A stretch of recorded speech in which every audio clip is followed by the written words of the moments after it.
Hello everybody, and welcome to the stream. I am at Bogus Meat Factory, also known as John. Ladies and gentlemen, boys and girls, we have a great show for you tonight. It's good to be back. I'm glad to see you all. Tonight we're doing something a little different than what we typically do. My good friend Nick, say hi. Hi. Tonight we're going to be doing a live recording of the Literate Pixel podcast. The Literate Pixel podcast is this little project that Nick and I have been going through where we've been reading books based off of video game franchises and dissecting them, talking about them, whether they're good or not, and also just the strange oddity of this niche of literature. It's been a very fascinating journey. And to commemorate the 25th anniversary of Tomb Raider, we thought that what better way to do so than discuss a book that is absolute madness, that is an homage to Lara Croft and Tomb Raider. Now, understand, we are not going to be doing, I've turned off alerts in this instance. We're recording this, of course, and I want to focus on, of course, talking about the book in particular. I won't be saying too much to chat. Hi, Earl. It's good to see you. Hi, Earl. And Audio Eric and Sakura, it's so nice to see you. This is the only moment where I get to address everybody. Hi. We will be taking questions, though. If you do have any questions or comments about these things, be happy to interject in those moments. We'll try to get to you if I'm able to pay enough attention. We got to really focus on this. We'll see how this goes. We only have one thing focused on the book itself. With my poorly manicured fingertips, you get to see them and judge me for keeping long fingernails. I don't, sadly. I would love to judge you for your long fingernails, John. Oh, Trim those boys. I know. Stop trimming your beard and start trimming your nails, John. Do I trim my beard? I do not. Thank you. You do sometimes. No. You go at your face with like a lawnmower, and then you look like a freshly born bab. This is true. I shave my face. I do not trim my face. I do not take care of myself. All right, so we are going to begin in earnest. Take it away, Nick. All right. Hello, and welcome to the Literate Pixel Podcast, a podcast where we unwisely are recording live. My name is Nick, and I am virtually with the man, the myth, the legend, my best friend, John. Hey, John, how are you doing, buddy? Nick, you're too kind. I love you so much. As I stated before the stream, it originally said George Clooney, but that felt too mean. Oh, you know what, though? If George Clooney's the one who replaces me, then that's a win in my book. I mean, yeah, I guess if George Clooney is playing John in the movie that is the Literate Pixel Podcast, that is a pretty big win. Then would you be, who would you be? Chris O'Donnell then? And to do like the Batman and Robin? No, I'm Steve Buscemi. You know, he is a hero. He's a legend, so that's a good thing. Yeah, which I learned that I had been mispronouncing that poor man's name my entire life. Yeah, it's Buscemi. When I went to... It's Buscemi. I thought it was Buscemi, but nope, it's Buscemi. I heard him say it a whole bunch, and I was like, oh, I've been wrong. Cool. But, John, we've gotten, as always, a little out of sorts here. And I'm seeing the little red light in the void that tells us that we need to get to our ad copy. Hold on, Nick. What are we reviewing, though? No, ad copy first, then review. Okay, ad copy. Who is sponsoring us today? So... this week's episode is brought to you by BodySafe's TMCR. The world we live in is increasingly treacherous, with dinosaurs and ancient Egyptians all coveting what you've got. BodySafe's has the technology to take your valuables and put them in a discreet package, namely your body cavity, or preferably the body cavity of someone you love, or at least can stand. Want to prevent your wedding ring from getting lost in the sink while washing dishes? Our aortal strongbox will lovingly protect it from thieves and garbage disposals alike. Want to keep your priceless family jewels safe from intruding treasure hunters? Our family jewels package safely tucks away your treasures inside your body's family jewels. Want to keep your hard-earned cash off the books and out of the hands of those greedy politicians? Our kidney cashback package... Cashback... Oh, boy. Oh, you can't go back on this. There's no edits tonight.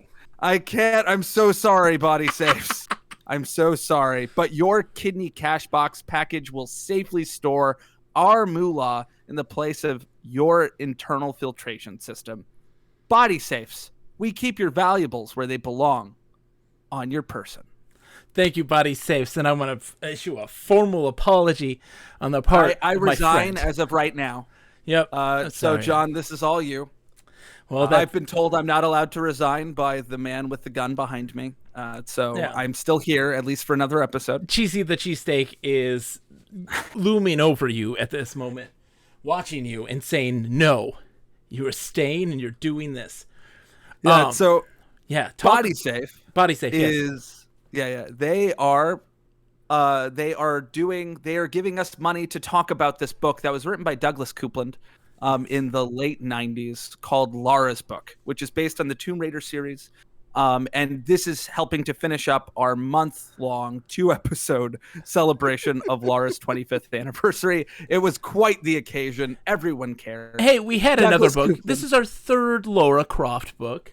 Yeah, but I think we read the first one and then went, oh, right, it's the 25th anniversary. It'd be cool if we, Anyway, Douglas Coupland is a Canadian artist and author known for literary works like Generation X Tales for an Accelerated Culture and Microsurfs. He has many notable artworks, some of them found in museums as well as public places. My favorite is the pixelated orca. John, I don't know if you have a preference. You hated that orca, though. Infinite Tires. I don't know. Infinite Tires was pretty sweet. All of his art is only really good if you look at it from a very particular perspective. I don't know. I've grown to love him through Laura's book, but I and respect him more. But yeah, which is really funny.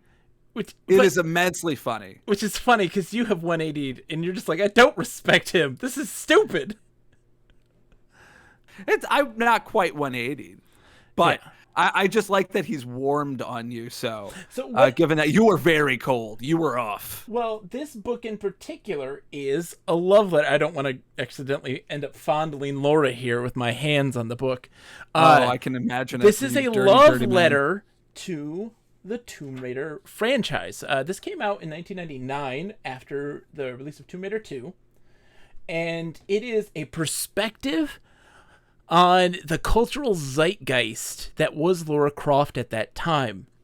If any young people are listening or watching currently, may not know, but the 1990s and early 2000s, Lara Croft was everywhere. In every mainstream magazine, they even had professional models who specifically would tour and do like talk shows as Lara Croft. She was even on the cover of Playboy. And absolutely just embedded in cultural society in one of the largest ways. Yeah. I mean, so obviously I was rather young when this happened. Yeah. Like I was technically there for it, but not quite old enough for it to make any sense to me. Yeah. I have vague memories of the Tomb Raider movies, which I recently tried to watch one and found it just insanely unwatchable. Yep. Like I hated it. As a kid, I remember really liking it. And that might just be because there was a pretty lady that gave me weird feelings and then oh no. Violence. I mean, I'm raised in a misogynistic culture, John. I would have experienced those things. And it has taken many years of being an adult to try to fight that back. I see.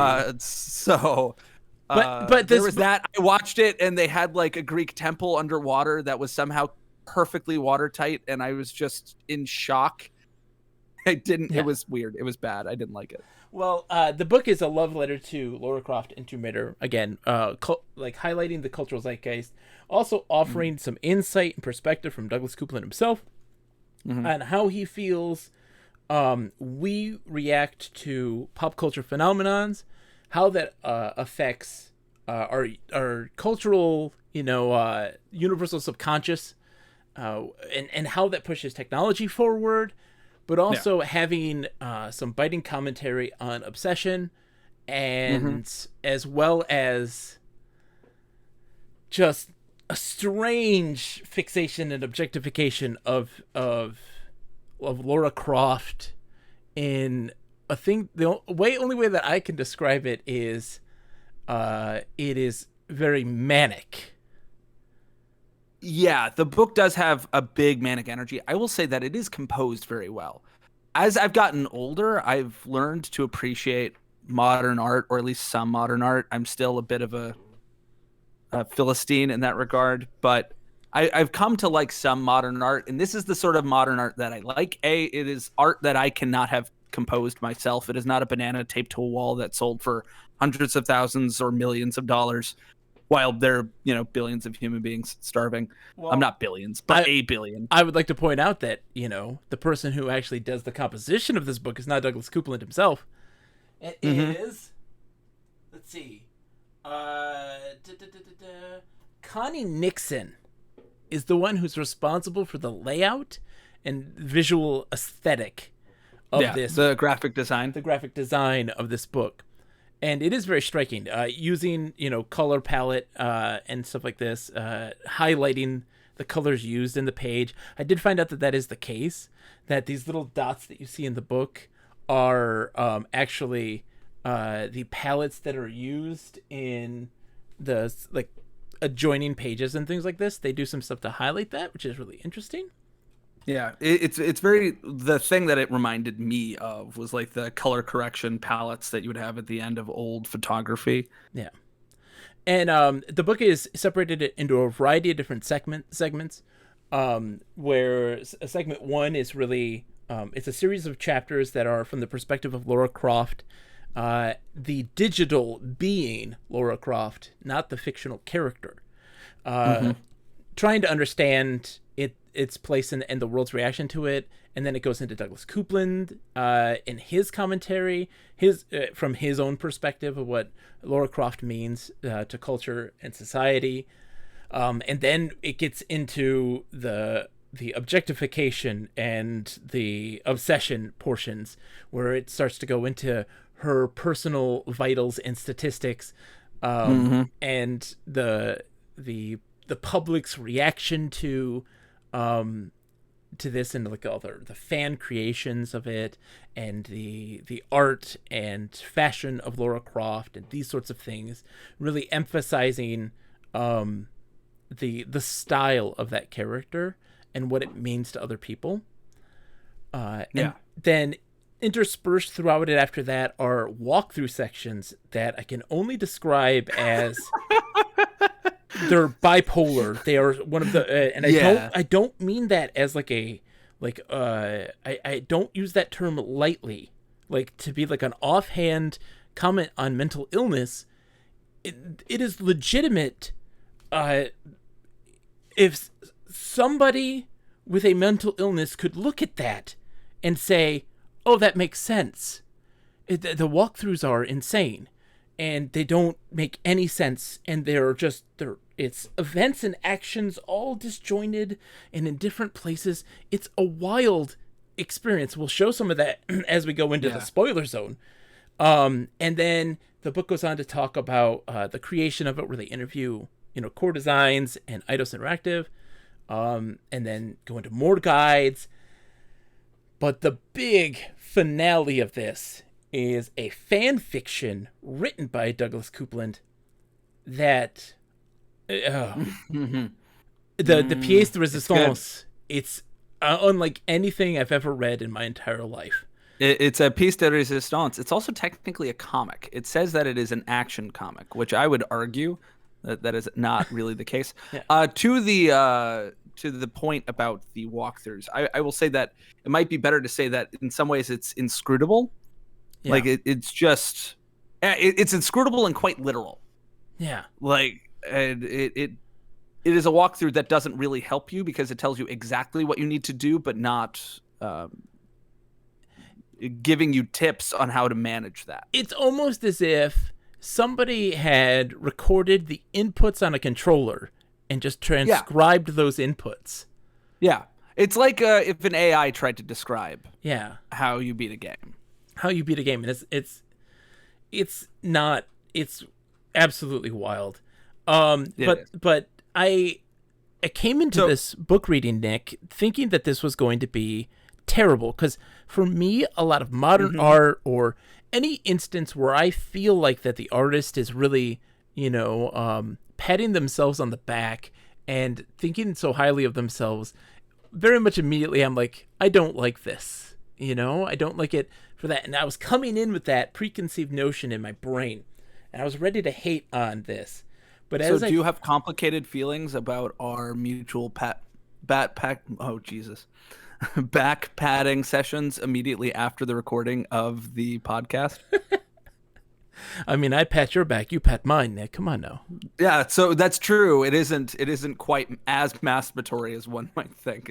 It's what Dutch rudder. What is it called? It's the Dutch rudder. It's the Dutch rudder of back patting. Yes. I just hold my hand behind my back, and you physically place your hand on my hand and push it up against my back. Yeah. So you get the sensation of it, but you don't feel the guilt. Exactly. Well, but I ended up coming into this and very much enjoying his initial commentary. Now, I would note that the opening of this book says, "With Thoughts and Story" by Douglas Coupland. I don't think he had a hand in the walkthroughs. I don't think he had a hand in discussing with the development studio. I don't think he did any of that. I think other people were involved. That's who though? Yeah. Is the question I have. I mean, because like if it's ADOS, like this is insane. It's like, published by Prima Guides, which are an unofficial guidebook company. Still around to this day, I believe. This is a garbage guide though. Like it is not primo in any meaningful sense of the term. Prima, Nick. Come on, Prima. Oh, excuse me. I accidentally masculinized it. There goes that misogyny I was born. There you go. But yeah, it's just, it will never leave me. I had more of an appreciation of this coming out of it. When I closed that book, I ended up enjoying it actually enjoying some of the things that he was trying to say in this book than I was coming in. I was ready to really hate on this book. And I ended up coming out of it actually very much enjoying it a lot more than I thought I would. Yeah, what's interesting is that we have based on our preliminary conversation, we have very different takes on it. And part of it is understandable because you would have been more aware of this this whole thing. Yes. It's also like it is art. Like this is not a novel. Yeah. And that isn't to imply that books aren't open to interpretation, because they definitely are. Yeah. But this is a little less scrutable in that sense. Like it is harder to read because you do not have, you have text, but the text is often not even the most important component of it, or like the arrangement of the text, the size of the text and the font. Those matter more than the literal words themselves, which is something that we'll delve into. Oh, yes. Also, I'm coming at it from, I've had this little pet theory, a pet theory that I've been injecting into a lot of the analysis of these books over the course of the podcast that comes back full force here. I don't know if he's actually drawing from this tradition, but I think it is an interesting lens to look at what he's talking about when we'll get to that in the spoiler zone. But also, I've read a bit of Douglas Coupland's Microsurfs, which gave me, as I told you earlier, strong Modern Times vibes. So Modern Times is the Charlie Chaplin film where a laborer in a factory has some he has a bad time. It's largely about how the industrialization of America is dehumanizing and how increasingly industrialized labor is stripping humanity of its creativity and its verve, its energy to do things that aren't just making stuff for profit. Yeah. And this is a big theme in Charlie Chaplin's career. Not to claim that Charlie Chaplin was some saint. He certainly wasn't. But in his art, he often talks about, issues of poverty, issues of marginalization, especially of, white people, even though in certain aspects he was an ally of other groups. Yeah. Anyway, so Modern Times is this book about how industrialization strips human beings of their humanity, especially industrialized work, factory work, how it turns us into machines and separates us from what makes us human. We are not machines. Microserfs. We are men. Yeah. Microserfs does something similar, except for it talks about the dehumanizing relationship that employees within a sort of service industry. I mean, they are producing something. They're producing software. It's literally about Microsoft employees. Yeah. But what happens to a person when their sole goal, the thing they spend almost all of their time on, is the production of wealth for a company? Yeah. And that effect on people in their lives. So in that sense, it has very similar themes to modern times, but is translating it into a more modern era. Yeah, the digital era of software. And I think that some of those things are also here. Yeah. But not about the relationship between people and their work and what their labor means and what labor does to people, but rather what our relationship to our media can do to us, and what does a healthy relationship to media look like versus something that is potentially a little more problematic. Yeah. It's kind of like the relationship between the consumer and the media, instead of the worker creating that media to be consumed. Yeah. So it's I think it is drawing on some very similar themes as Microserfs, and then from Microserfs to modern times. I don't know if he was explicitly drawing that line, but I like to think, because I get to be pretentious. Yay! If that's true. But I've watched silent films, even though there's literally one point in the movie where one person talks. Oh. Well, Nick, I want to ask you this question here. What how would you rank this book? Would you recommend this for somebody to look at and read and own? And what rating would you give this? In some weird ways, I would almost recommend this book as a coffee table book. Especially if you're into video games. It's an interesting thing. Like, it is a conversation piece. I think that this is one of the highest quality things we have read for the podcast. On a publication standpoint, I think. Publication standpoint, I mean, obviously the narrative is garbage. Yeah. There really isn't one. And then when there is one, oh boy, is it crazy. Oh boy. But both from a production standpoint, like, it is a beautifully made book. It is just gorgeous to look at, which is why we needed to do this live. Yeah, very much We needed somebody to look at it. Because we very much enjoyed this absurd concept of this artist who really does deal in some more ethereal concepts about technology and consumerism and industrialization, who is this very different, and also just culture in general, like the cultural zeitgeist that we exist in.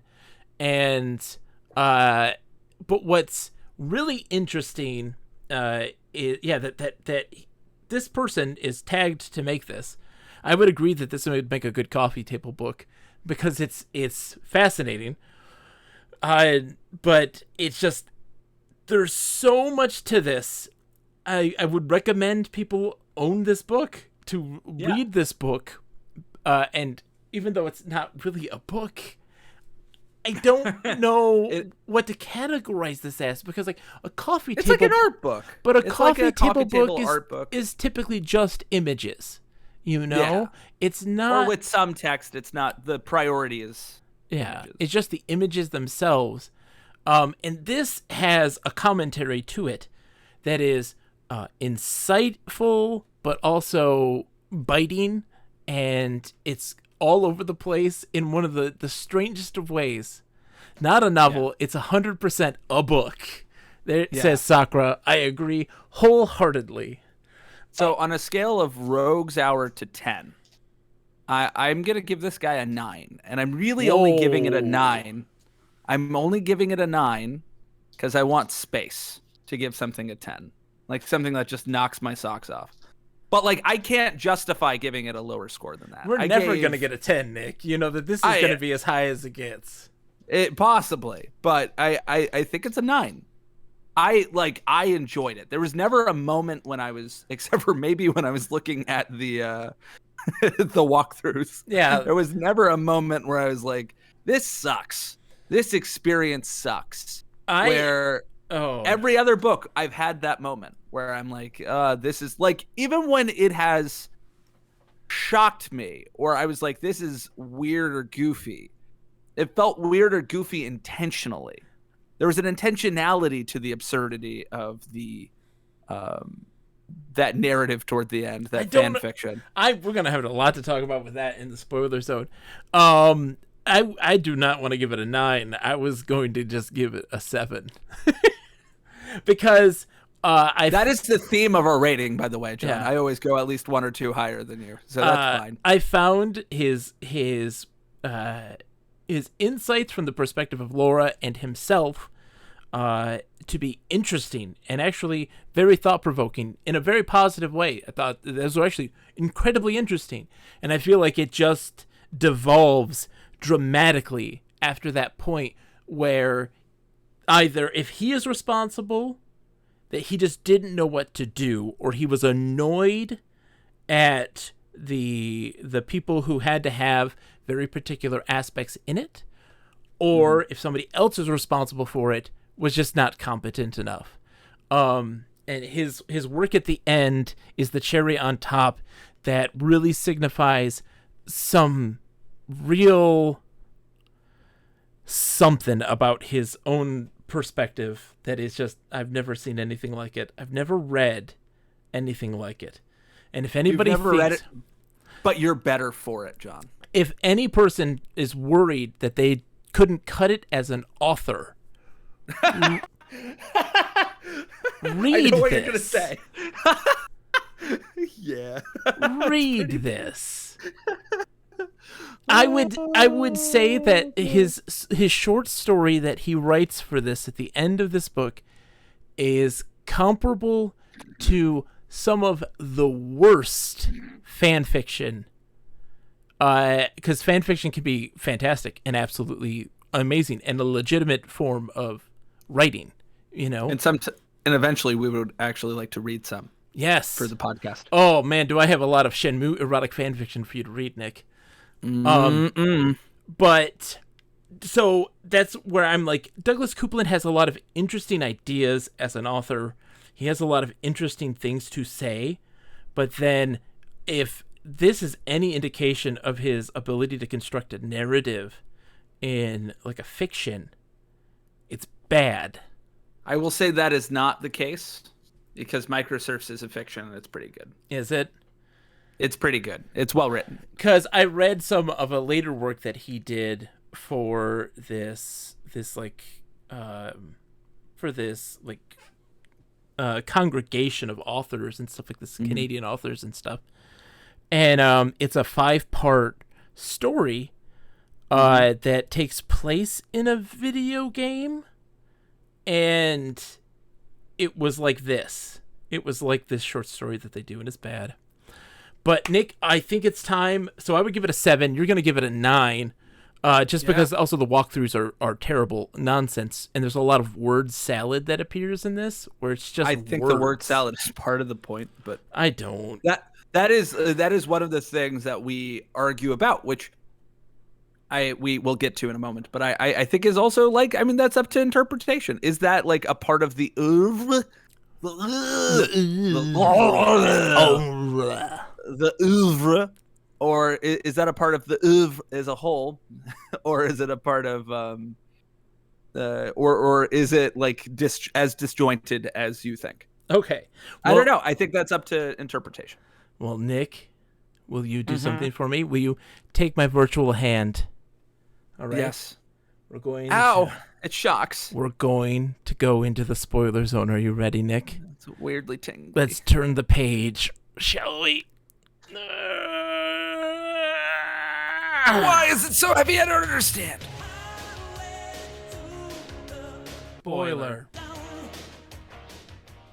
We're there, Nick. We're there? Okay, cool. through the I scrotum. went blind a little bit. It's not that the music was playing in Twitch and I I didn't know when it was gonna end. That's not what happened at all. Yeah, no, This not is at entirely real, and we are not breaking the verisimilitude of the podcast. Of our narrative bits that we have. No. Oh, yeah, no. They're not narrative bits, John. They are real things that happen to us. You were These are the days of our lives. You were absolutely don't. currently imprisoned by Cheesy the Cheesesteak in his egg chamber. I'm still mad at you, you dirty liar. I know, and I'm with two elves in the void. I understand completely. It all makes sense. Hello. Hello. Welcome. Sean poops enough for two. Yeah. So I want to start off by talking about the acknowledgement. The one part of the book I didn't read. So I had to read everything, Nick. I read all of this from beginning to end, all the fine print and everything. Did you read the letter from Jeeves? Yes, I even read the letter from Jeeves in the. Really, I liked the letter from Jeeves. It was hard to read. Weird. It was very hard to read because cursive is difficult to read. In its acknowledgments, it states, and I quote, "Foremost among these, of course, is author Douglas Coupland, whose obvious love for Laura was an inspiration. The support and good humor of the crews at Kor and Eidos were essential." And it brings up the question of, is this satire or is this sincere? Mm-hmm. Is this book a satire on consumerism? Is this book a satire on blatant fanboyism? Or is this a sincere introspection on our obsession with digital culture and these sorts of things? This may be a nonsensical sentence. Yes. But I'm not confident that those things are necessarily mutually exclusive. Okay. I think there could be a sincerity in the satire. There was a part of me coming into this, Nick, where I thought in the very beginning of this that it was truly sincere, that he really believes these things, and I do believe with you in here that it is a mixture of both. That there is moments of satire, there are moments of real sincere introspection, and then there are just neither of those things. Just a lot of. I make this akin to like the first Lara Croft book we read, Amulet of Power. That there is there's a bit of like belligerent like tantrum where but that doesn't manifest itself as apathy. Yeah, but he's throwing a fit. I think there are instances where he is throwing a fit because people are trying to get involved in what he's trying to do, and he's being a bit of a diva. We're gonna get into it. Gotta love a good diva, you know. So the beginning of this book is all from the perspective of Lara Croft, and it begins with, "Some days I don't even feel like myself." Yeah, and this is actually one of my favorite parts of the book. This is where I really grasped onto the idea of. This is where the object agency thing became a bit of my obsession when it came to this book. Yeah. So just to reiterate from our, I think, Mega Man podcast. Okay. Mega Man, the the Worlds of Power book. The Worlds Mega of Power Man book 2. Where I make some very convincing arguments about how it is about a war that happened, I think, a couple years after it was published. Yeah, you were also talking about the war, the things, the events that led to the war, which was 50 years prior. Yeah, but I had another point in there about the relationship between people and objects. So in a former life / semi-current life, I was and am an archaeologist. And one of the theories, one of the sort of lenses that archaeologists often interpret cultural items through is something called object agency, which is, in its simplest form, this idea that objects, though not like literal agents in an actual sense, like a cup can't do something on its own, but objects have certain traits, and those traits inform how human beings interact with them. Mm-hmm. So he talks about, in this first portion of the book, it is, as you mentioned, from Lara's perspective, and Lara talks about how she's having a bit of an existential crisis Yeah. She says, I feel kind of, what's the word, meshy. I feel like there's somebody out there controlling my motion. And John, if you could turn to page 2 so that folks can see, I think, a beautifully composed page. Yes. Audio Eric Uh, in chat says, oh, wow, I think I love this from this image in particular. Yeah. So I feel like there's somebody out there controlling my motion. I feel like there's somebody out there who makes my decisions for me. Mm-hmm. You change the page. She keeps talking about, are there people who are, let's just imagine that there really is somebody out there making me jump and shoot and kill and run, right? Yeah. But then she comes to a very different conclusion than her brain was initially going in. Mm-hmm. She says, well, maybe there are millions of people all working to control me. Maybe there are millions of people all working to make me do all these things that a girl just has to do. And well, if that were true, then just think, they wouldn't be controlling me at all. And then we have like bikini shot. Bikini shot. I'd be controlling them. And that feels like a very literal reference to that lens of thought. So here's the thing, Nick. I interpret this, and what she's saying here in particular is it's not about people. There's a reason why people are playing the game.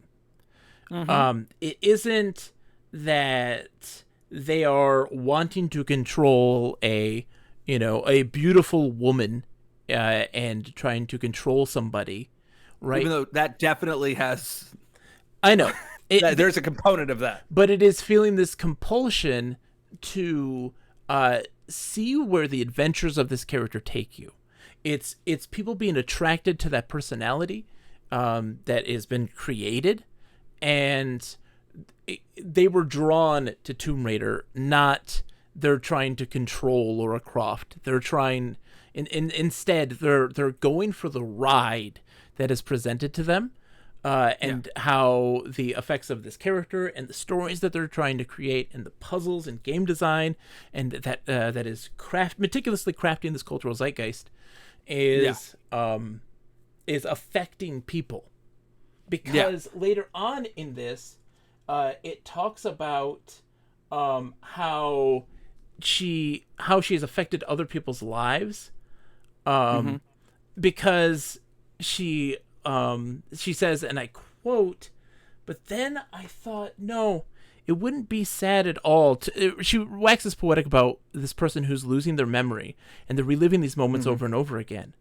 And she says that it wouldn't be sad because other people would look at me and try to put themselves in my shoes, and they'd be trying to live my life for me, and it wouldn't be only my memory they were constructing inside their heads. No, they'd also be constructing my feelings, my sense of right and wrong, my sense of beauty, my reverence of things ancient, and my love of adventure. They would, in fact, be creating and multiplying my very essence, my soul, as it were, within themselves. And then I got to thinking that if enough people were doing this, then I would have effectively become as much a part of all of these people as though I donated them a heart or a kidney, and therefore, even if I were to die or somehow not even be a real person, I would always be real, or more real than real, hyper real, because of my essence. And it has expanded itself so hugely, and this would make me something strange indeed, something eternal.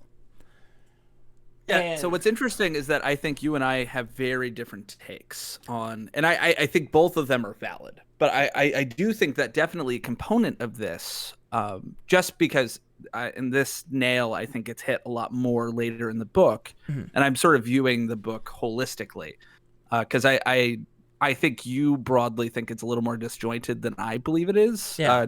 Please correct me if I am mischaracterizing your point of view. I come, Nick, from this from a very passionate thing.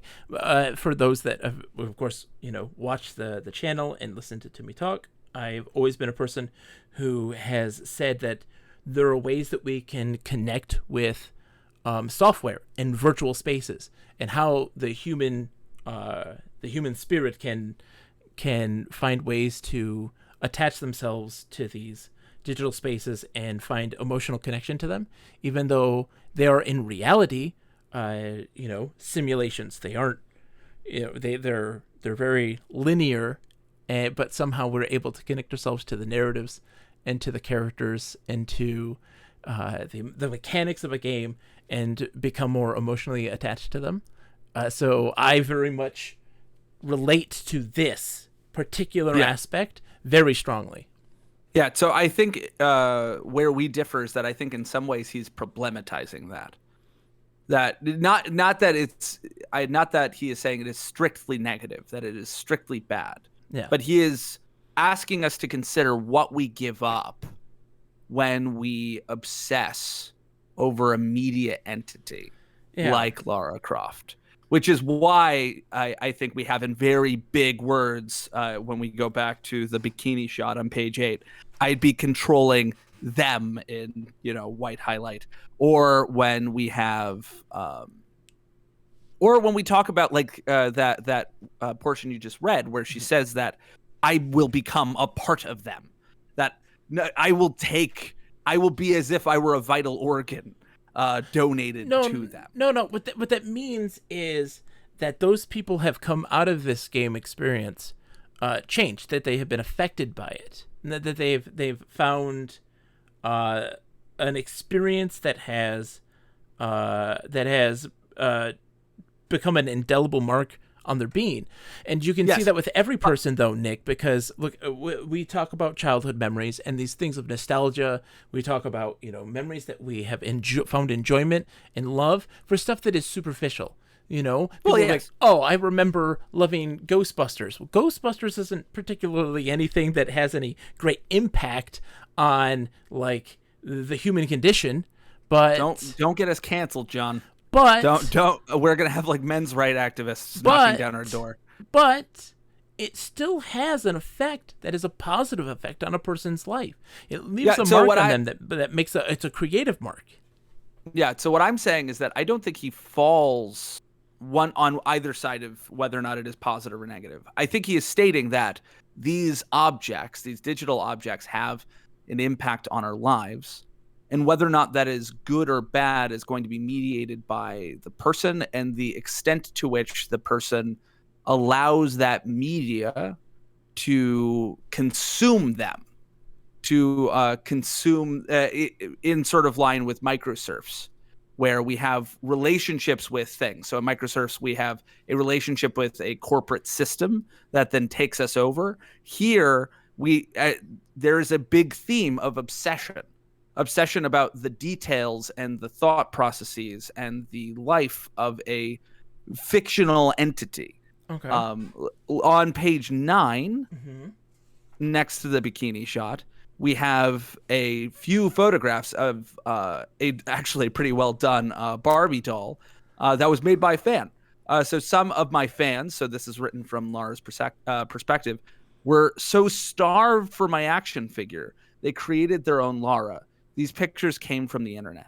So, and I don't, that isn't the most egregious example, but we're going to come to, I think, a head later on where we have a conflict. We have a tension between a positive impact that games can have, where games can have they can be revelatory. They can cause us to interact with ideas in a way, shape, and form that we hadn't before in other media because of the interactive nature of it.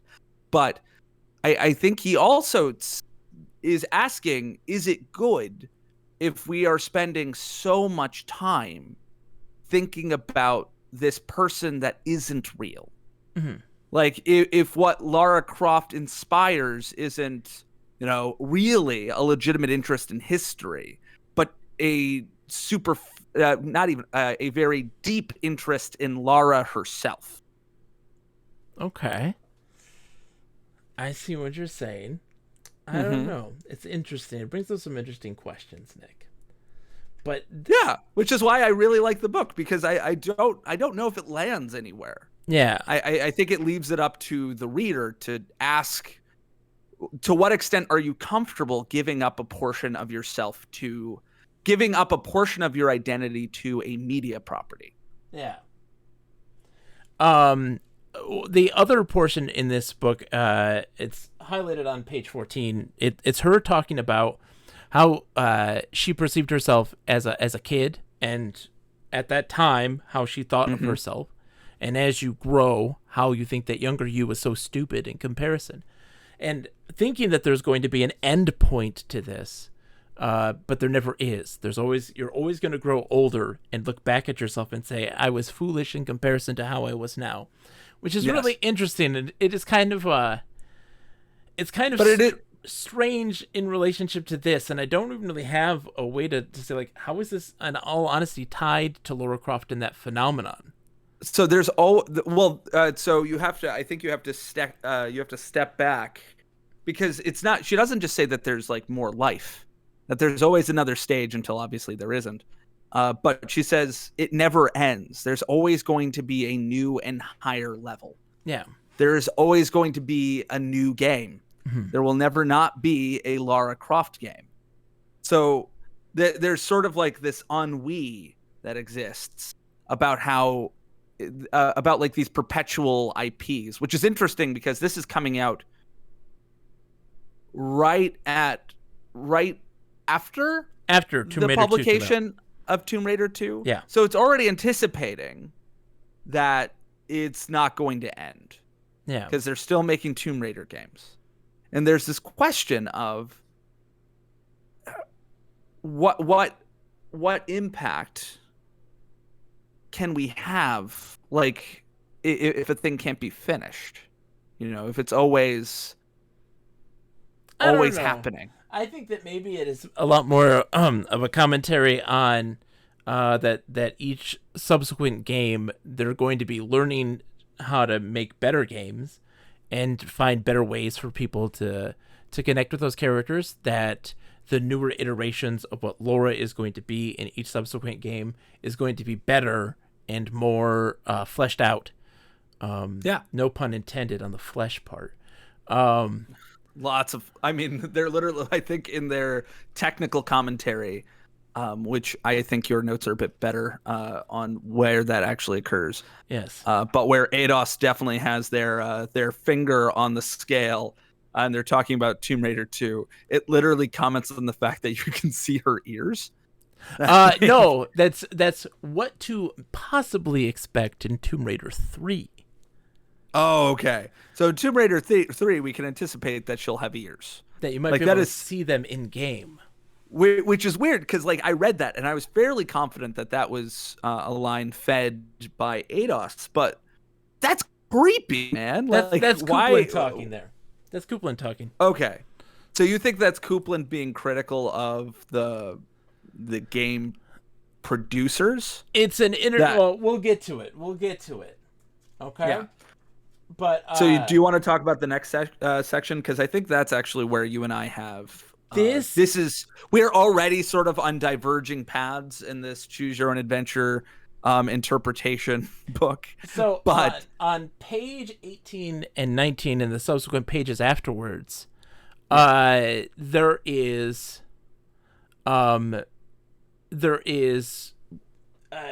covers for like popular mechanics and popular science. And this is still from the perspective of Lara, but I found this to be incredibly insightful. They talk about how technology changes over time and what influences those changes, what pushes those changes, and where some people expect that to come from just like human nature to evolve and change, and in reality, it's coming from an inspiration of fiction. You know, they mentioned the popular mechanics, and as you can see here, what they think that the future of the airplane will be, that's not what happens. And that's not what the future of the airplane looks like. It is not an atomic airplane. But instead, what they did was looked at more of what pop culture and fiction did. It looked at the works of Jules Verne books and used that in this emphasis of speed, of transportation, and used that to make planes and cars.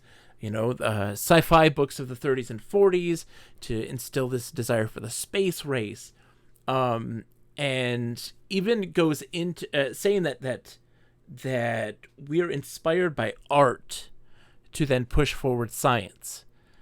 And what was so important for me from this commentary was that what does that mean for the 1990s at that time? What is that indication? He talks about the digital space. This video games are now at a point where they are the main source of cultural inspiration to what the future will be. Yeah. You take a far more generous interpretation of what he's saying than I do. Yeah, what do you get from this?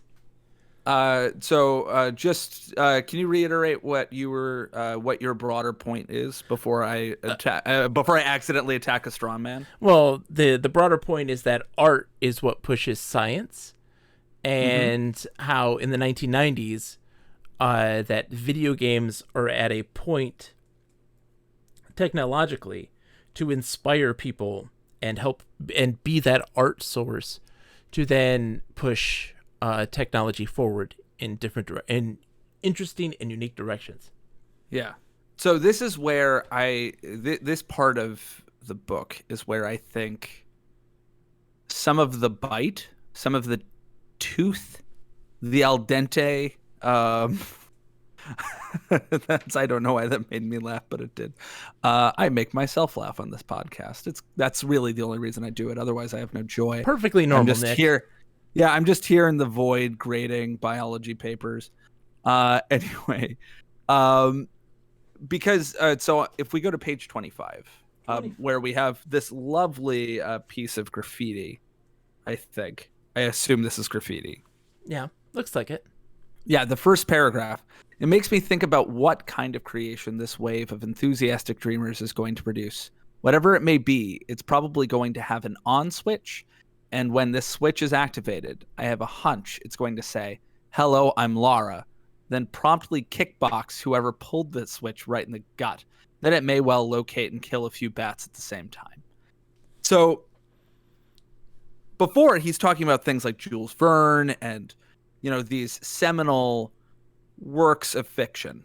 And I don't think that he's necessarily giving a dig at Lara Croft and video games as a whole, but there is sort of a question of what could come from this sort of media if this is what we're obsessed with. If we're obsessed with this rich white lady running around stealing stuff from foreign nations and shooting people, what comes of that?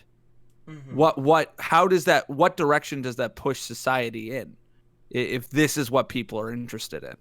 If we're no longer interested in, and I think in some ways that would be, I'm being a little reductive of his point, but also if that is his point, it's also being a little, obviously people are interested in like John Wayne and Westerns, and there are other media that exist. Yeah, he's being very short-sighted. He's being tunnel vision in that statement there. Yeah. So would you disagree with me that that's sort of there? That implication is there. It's there, but it's more there to directly address people who would buy this book. And who are the people who are going to buy this book? People obsessed with Lara. With Lara Croft. It's not necessarily a true statement or a more overall effective statement. It's more kind of a message to people who obsess over Lara. Yeah, so, and this is in line with sort of my reading of the text, where a single-minded obsession with this singular character, I think he views that as being potentially a very negative thing, where if you have this tunnel vision for Lara and Lara Media, and that is all you're really interested in, that's not great for you as like a human. Yeah.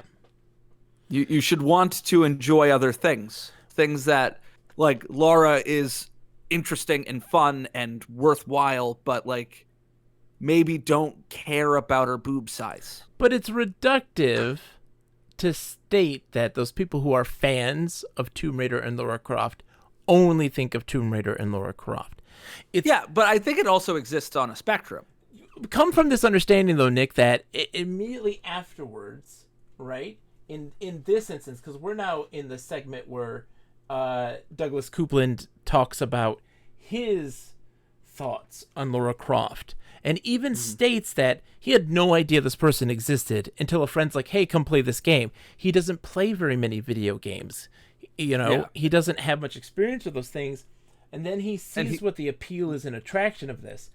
But even in these statements where he talks about being behind on the times and not realizing that in high school, everybody was having, and I quote, major sex. I mean, that's just a fact, John. But I'm saying that he has this stereotype of people, of other people. And this is a part where I very much disagree with him and I don't like his thing. He very much is reductive of other people and says that other people are very simple, single-minded in comparison to him. He has other thoughts and interests that are far broader than a singular entity or a singular idea as sex or a video game character. And he sees these other people enjoying those things in a more elevated state than he would in particular, and says, well, that must be all they think about. It's not. And you have to realize that when he has his own personal commentary, that commentary isn't necessarily right. And it may be the commentary he's making in the book, but it doesn't mean that is the correct assessment of people or of a fandom or of the cultural world at large. So what's interesting about this book is that it comes before. So like fandom obviously has always to a greater or lesser extent existed. Yes. But it comes before like the moment where we're presently living in, where fandom is not only a thing that exists, but is in the popular consciousness. Yeah. And I think that there is something interesting when you ask, well, what happens when you not only like and enjoy a thing, but that thing becomes a part of your identity? Like the enjoyment of a thing is so important to you that it is you, that it is a replacement of you. Yeah.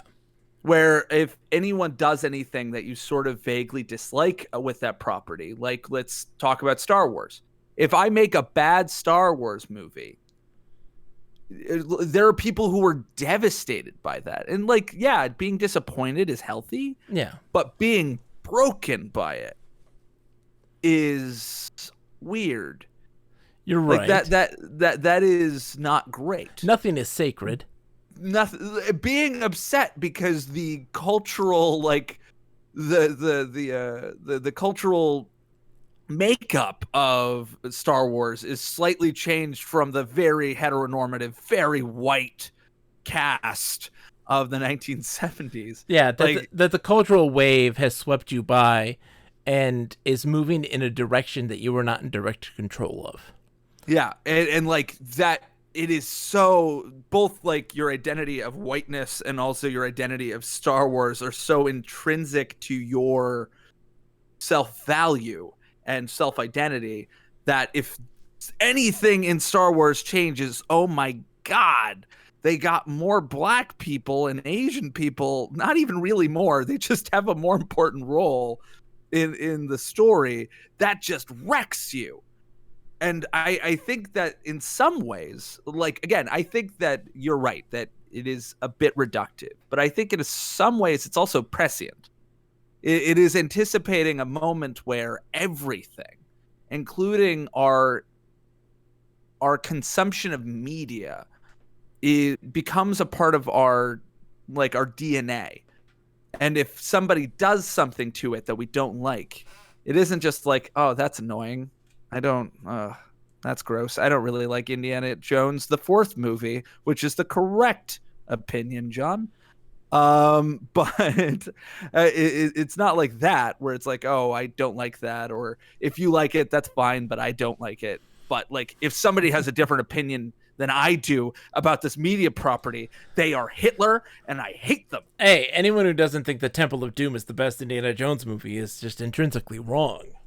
I mean, or they've they've seen how racist that movie is, and they're like, oops. So we move on to the next portion of the book where he talks about the comparison of the Stepford Wives to Laura Croft. What? Are you okay there, Nick? I'm pretty sure I have laugh-induced asthma. We would normally edit that out, but no, I would have kept that in. I would have kept that in, Nick. That's true. So he talks about the movie The Stepford Wives and how people were using robots to replace women, Yes. to fulfill a man's desires, etc. And how Lara Croft is the opposite of a Stepford wife. Resolutely strong and adventurous, and would kick the ass out of any person who would try to objectify her in that way, which is part of what you were saying previously when it says that it's a switch and it says, "Hello, I'm Laura," and then decides to kickbox you. Yeah. Because it's a fight against those people that try to objectify that person. I think he's talking more about AI and robotics and that sort of thing. I don't know. Mm-hmm. But I also like so like if you take the yarn a little further, it ends up being so in the case of the Stepford Wives, the wives are being replaced by robots, right? Which spoilers, apologies. Oh yeah, for that 50-year-old movie. Yeah, but in the case of Laura is replacing us. What? She is taking a part of us. We are the Stepford Wives. No, it's not no, Nick. It's saying that we aren't trying to use technology to fulfill our desires. We are seeing something and we are trying to fulfill its desire instead of the other way around, is what he is saying. He's saying that the effect Agreed to disagree, John. Laura Croft has had on us has made us want to create Laura Croft, not create our own personal, sex doll. Yeah, she's just also our kidney and heart. No, the effect that she has had on a person's life and creativity.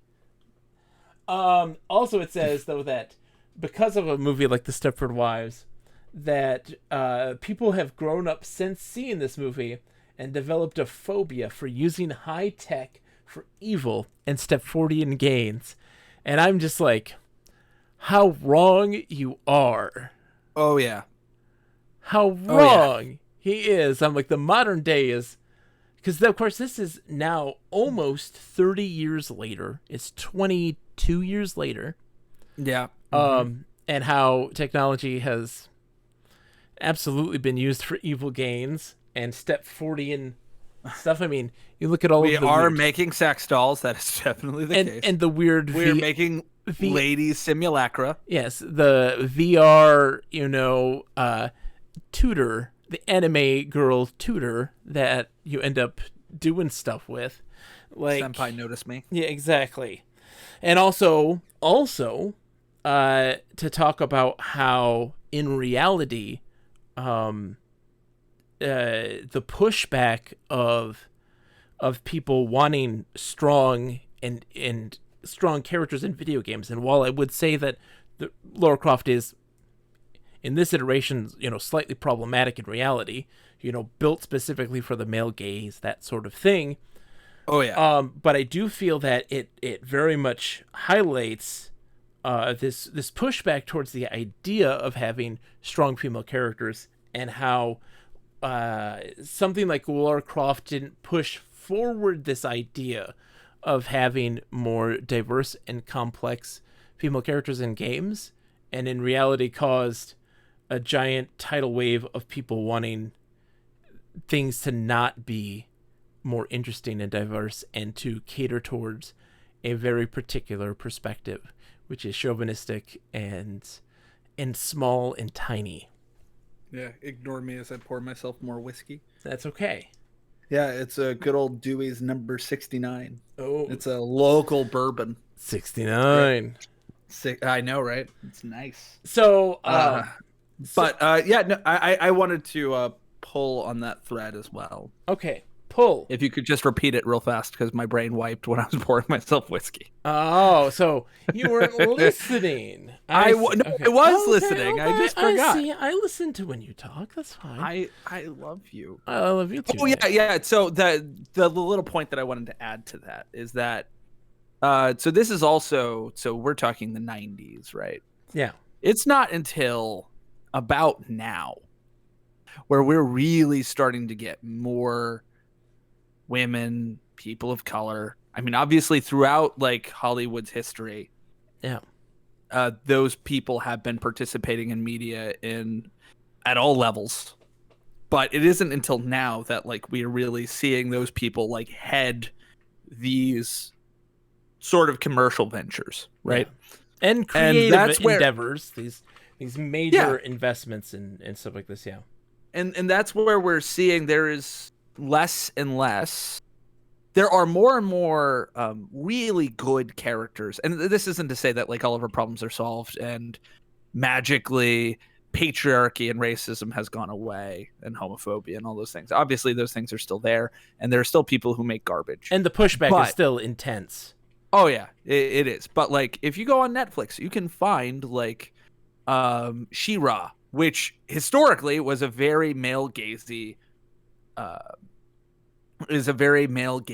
sort of show, but the newest rendition, Princess of Power, which I suggest everyone watch, made by Noel Stevenson, I believe, is very wonderfully queer. It is the opposite of what She-Ra was. It is not about her femininity. From a masculine gaze, it is not heteronormative. It is wonderfully queer. It has a whole spectrum of, what it means to be a woman. And that's something that the Tomb Raider, and this is something that I think we struggled with both Amulet of Power and Lost Cult, where it was coming to me. The brain is mostly thinking about atoms and how they work, because that's the lessons we're teaching right now. There you go. But yeah, other things we would normally cut but won't. But it is, those books are hard because in some ways the representation of Lara is pretty okay. Like, she isn't overly sexualized, even though E.E. Knight definitely steps as close to that line as possible. Yeah, there's just some moments here and there, but not gratuitous, necessarily. But as we've said in other podcasts, it is an ideal representation in the sense that it isn't showing women or different groups of people from a different perspective. It is still a man writing about a woman. Not to say that isn't possible and that they can't do a good job of it, but it's not authentic in the same way that women writing about women would be. And that's also not to imply that all women writing about women do a very good job. Like, sometimes they, internalized misogyny is a thing. Yeah. So it is, as the mediascape that we're interacting with becomes, more complicated because it becomes more diverse, it is also, I think, improving overall. We are dragging it, kicking and screaming towards more representation and ultimately more interesting narratives. Yes. More interesting perspectives. Well, I agree, Nick, and I think that you're talking about the objectification of Lara Croft is a great segue into the next segment of the book. Wait, we have to stay on task? We're not allowed just Laura's to talk about... background. You can see the shadow of my hand flailing wildly. That's a hot hand. You're going to keep that breath in there. It was a good breath. It talks about how she became Lara Croft, the Tomb Raider, being stranded in the Himalayas as a teenager, and her survival has instilled her desire for adventure, which gets retconned later on is definitely not the case. And then, of course, her vital statistics, including her measurements. God. That made me mad. It is. I think it was there in part to make me mad. You say that, but I had mentioned earlier that in every single depiction of Lara Croft in media, magazines, interviews, these sorts of things, they're always displayed. Always displayed. This vital statistics, all of this is included. Always. Like, this is a situation where this information is just put in there because fans want to know, Yeah. I find it very funny that her favorite bands are U2 and Nine Inch Nails, two distinctly different bands. Very different. But also that they are, the two big highlights of the Tomb Raider movie soundtrack that they did, which is interesting. And that her employment is archaeologist and writer of travel guides. What is the significance of the latter? I don't know. Yeah, okay. That's something that Jeeves actually talks about in his letter. Yes. Is that a part of the fiction? I just Yes. assumed it was. I that she guess. writes travel guides. I guess. And then, But like in the books, that's never an important detail. Yeah. Which is interesting. Yeah. Yeah. So in this case, I think that it's still subversive. So are you familiar at all with the Aeneid? No. So the Aeneid is this lovely book that largely glorifies, written by Virgil. Oh yeah, Virgil. Written by Virgil From Devil May Cry, obviously. Yeah, at the beginning of the Roman Empire. Yes. And there are a Okay, lot Devil of May Cry 2, readings. Sorry. Yeah. There are a lot of different readings of the Aeneid where when you're looking at what Virgil's talking about, it in a very literal and very superficial sense seems to be quite it is praising the Julian Claudio line. It is celebrating because Aeneas is from Caesar's and then subsequently his adopted son Augustus or Octavian, who ends up being emperor. It is Aeneid is their ancestor and one of their most important ancestors, and also conveniently the founder of Rome. So this book, this lovely poem written in the style of the Iliad, this epic poem, celebrates in a quite literal sense the Julio-Claudians and specifically Augustus, because most of the other none of the other Julio-Claudians were alive or relevant yet. Yeah. But there's a lot of biting commentary that gets snuck in there. Yes. And I think that is what I think that while I don't think he wanted to say that her boobs were 34D. Maybe I'm wrong, but I don't think he wanted to include that. Because, like, so far the emphasis, even though, like, a lot of the art is rather sexual, I think that he's criticizing in their face, even, the property. The people who make the property. I don't know if that's the case in Which, this by the way, I portion just of the compared book, this though. to the Aeneid. Yes.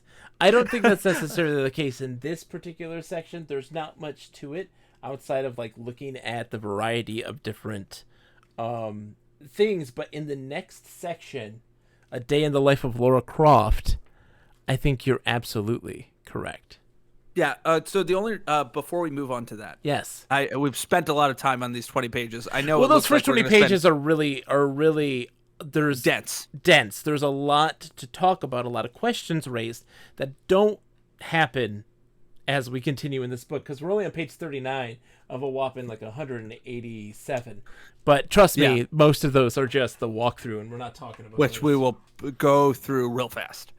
But yeah, I think part of it is. Nope, that thread's gone. Yep, see? It's gone. And just like that, we move on to the We're next doing section. it live, John. We're doing it live. Okay. Do we have any questions or comments? No, it's dead silent in the chat, Nick. Nobody likes me. I'm kidding. It's not right. I love you. So one of the things here is that it's a day in the life of Lara Croft, and it's talking about the actual beauty of her, and it says, "Let me show you what I think of her," and the dialogue gets wackadoo. So there's a lot of juxtaposition in this. We also argued a lot before the before the podcast about this. There's a lot of juxtaposition in the art here. This kind of her lounging on a motorcycle, her bursting through, guns blazing, and this other instance. She's got ears, John. Yeah, look at those sexy ears. Her on the motorcycle, her lounging, her shooting guns, her winking at you. These sorts of things are trying to show this juxtaposition of this character. And there's a Chinese dragon for some reason.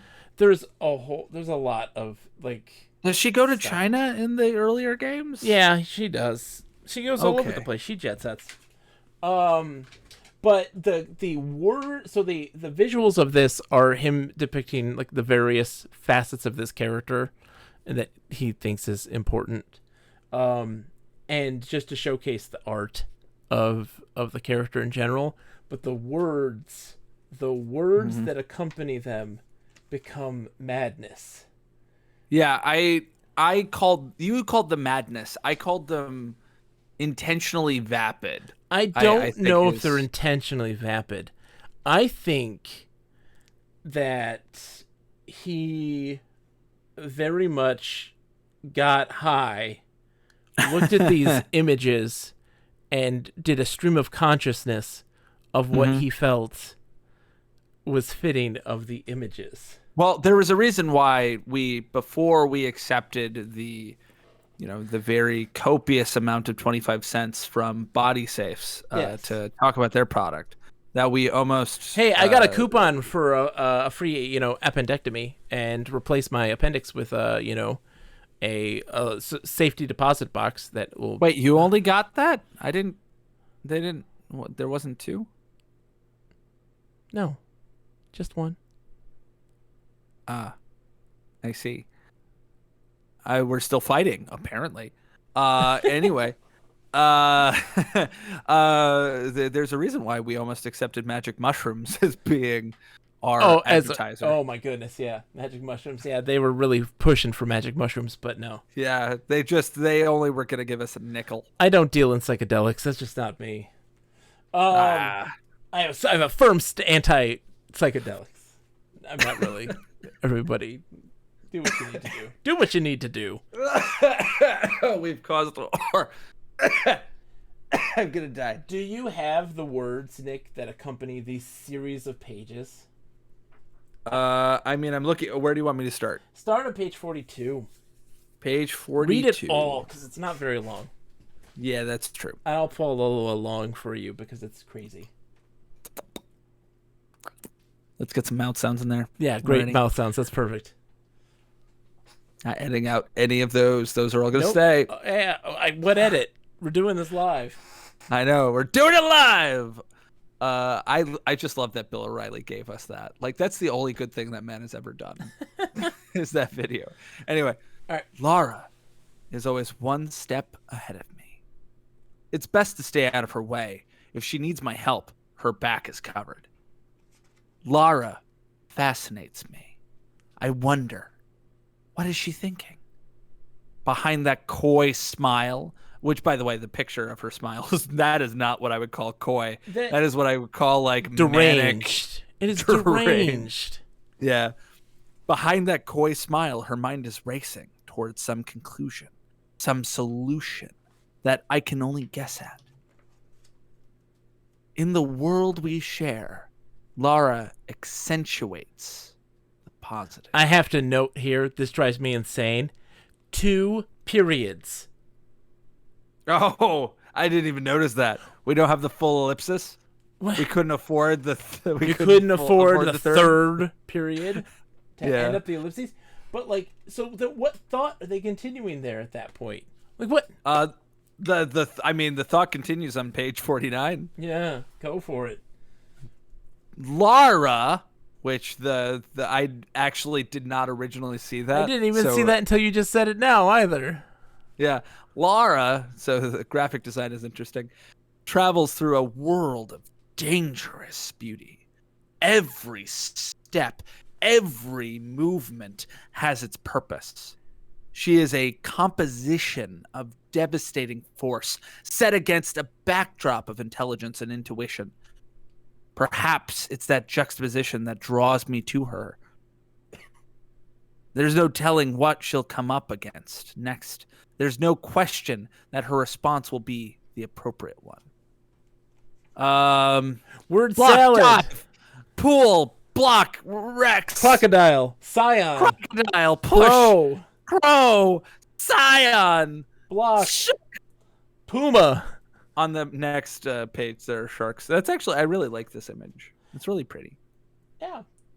Yeah, it's really well done. Like I like these early polygons. We talked. This is not the in-game footage, by the way. This is all just them doing CGI pre-rendered scenes. This is just the fancy stuff that they show people. Yeah, it's not what the game looks like. It does not look nearly this good. We've talked about how we like low poly. I mean, this isn't the lowest to poly, but I like low poly. Yeah, low poly's nice. There's good imagery here that isn't just weird, but it is. The words are very, very weird. Indeed. So do we want to carry on? Keep going. This is my favorite mind's part. eye, I can see Lara somersaulting away from some monstrous lizard in the Lost Valley, or perched atop an enormous pyramid near Atlantis, or running along the Great Wall of China. I imagine her under pressure, training some enormous weapon on a deserving target. And I ask myself, as I'm sure you have on so many occasions, Hiffiket? HFCIT. What the hell does this mean? How fucking cool is it? Yeah, we looked it up, and there's a Oh, wait, what is the T? It's how fucking cool is that? Okay. That there was a vague, like, one instance of us explaining that HFCIT stands for how fucking cool is that? I wonder if that's just like an acronym from like the early internet days that just did not catch on. It wasn't a lol or a raffle-mow. Yeah. Everyone's like, Hiffiket, fuck Hiffiket. Hiffiket. And then we have the letter from Jeeves. And Laura being guns and nightwear on a silk Guns, sheet. nightwear, uncomfortably attractive. A lot of instances, also, I would note that in the very beginning of the book, too, a lot of instances of kind of grayscaling the image to make it look like she's naked. Mm-hmm. They do that a lot. Mm-hmm. It's kind of weird. Yeah. On page 59, we have her world devours me, punishes me, hit me daddy, rewards me on page 60, and I surround myself. I think I noted 61. I think 61 is just a dope image where we have a I'm pretty sure this is an actual like physical. It's her costume on a wireframe mannequin. That's what it is. Yeah, it is the actual costume that the model wore. Yeah, so if you're willing to buy this book, which it only costs like $13, I think. Actually, no, I think I got it for you for like $4. Yeah, it was very cheap. Yeah, it was very cheap. So if you want to get this book, page 61 is gorgeous. It's a wonderful little page. Yeah, I think it looks great. Yeah. So, like, I mean, that's mostly it. And then we get to the part where you, like, obsessively read letters. Yes. Oh, my gosh. But no, because it says then with mementos of our time together. Do you find that odd? That. Laura understands. Laura never doubts my sincerity. She never doubts at all. And so this has a series of letters, and I obsess over this because it has phone numbers. It has addresses. It has names. Yeah. So you theorized that this was something that Eidos wanted. That they wanted to, because of your experience with other video game magazines, the importance of fan mail, as you can see on page 68 They have all the envelopes having art of people's art of Laura in different various costumes. Dominatrix Laura, those sorts of things. Yeah, and we had a bit of a discussion about whether or not, to what extent Douglas Coupland wanted this to be in there. You were suspicious that he didn't want it to be there, and that might be the case. But I think that assuming that Eidos wanted this, I think I don't care. It's a Greek word. They can pronounce it however they want, but I see you. I see you, EI. I know how to pronounce you. I thought you were saying you could see me rolling my eyes very hard. No, I couldn't. But I think he very intentionally put some things that are not great. Like I think, he's like, okay, you want fan mail? Yeah. You want other media being produced by other people? Well, here's some garbage. Here's some stuff that sucks. A person's suggestions for Tomb Raider 3. And I quote, hold on. I'm going to read this. It's the highlighted section. Her boobs I doubt it was should initially shake highlighted. When she runs. Yes, just again, one more time for emphasis, because I was talking over you. Her boobs should shake when she runs. Yes, her boobs, not someone else's. But also talks about how awesome it and Resident Evil is and how much they love it. And that has that person's phone number. And I like that was point one. Yes, that's point number one. Most she important. Should ride more stuff like dirt bike, jet ski, Hummer. Like, that's less important than her boob jiggle. Yeah. I want to find Jesse Moorfield. If anybody knows where Jesse Moorfield is from Knoxville, Tennessee. Like, I want to find Jesse Moorfield. I want to know who that John has started stalking. I've been stalking and sending emails out to many Jesse Moorfields out there in the world who may possibly have been that person. But it's fascinating. I think what happened in reality is that he, when interviewing Eidos and stuff like this, saw the fan mail, saw the artwork. Eidos? Eidos. It is pronounced Eidos. Eidos? You can say that, but how many video games have you played? How many ancient Greek texts have you read? Nick, how many video games have you played? How many ancient Greek texts have you read that use ancient Greek words, John? Nick, it doesn't matter. They pronounce it Eidos. I don't care. That's fine. I don't care because I'm a classicist, John. Her conviction is high caliber, high fashion, panoramic big screen. This is great. This is one of my favorite pages in this whole thing because it has the star with Laura seen with her new man, and it is George Clooney with Chris O'Donnell next to them. So clearly this was Batman and Robin. They just photoshopped Lara Croft with George Clooney. The best Joel Schumacher film. You know what? I'm not gonna say you're wrong. What, you're not an Independence Day fan? I think that Batman and Robin and the Batman Forever are trying to replicate the 1960s Batman and succeed at doing so. Are they good? But do they succeed at replicating the 1960s Batman? Yes, 100% they do. Low bars are easy, says Sakura. So Sakura says and brings up, there was a lot of jokes when Quake 3 came out. Its big thing was curved surfaces. Cue the jokes for Tomb Raider. Exactly. Yep. So, yeah, I don't even want to, man. Laura, then it talks about like the cultural impact of Laura being translated in all these different languages and how she speaks in a language all her own and violence and poise. And then just a bunch of words like crocodile, crocodile in Spanish, and like just another word salad. Laura is capturing hearts. I mean, those sections I think are largely for aesthetics rather than content. Like it's just it's strange. It is strange, and then like her in polo gear and karate gi or judo. And Do you think she has hobbies, John? I mean, obviously, it seems good to think of her in a leisurely way. I'd I imagine don't- that even her recreation has an edge to it. I mean, what would The be next page is freaking weird, man. what would be suitable though? Something fast and graceful, or something requiring both class and courage. Something fluid and beautiful, yet not without an undercurrent of violence. Weird is 82 and 83. Weird is 82 and 83.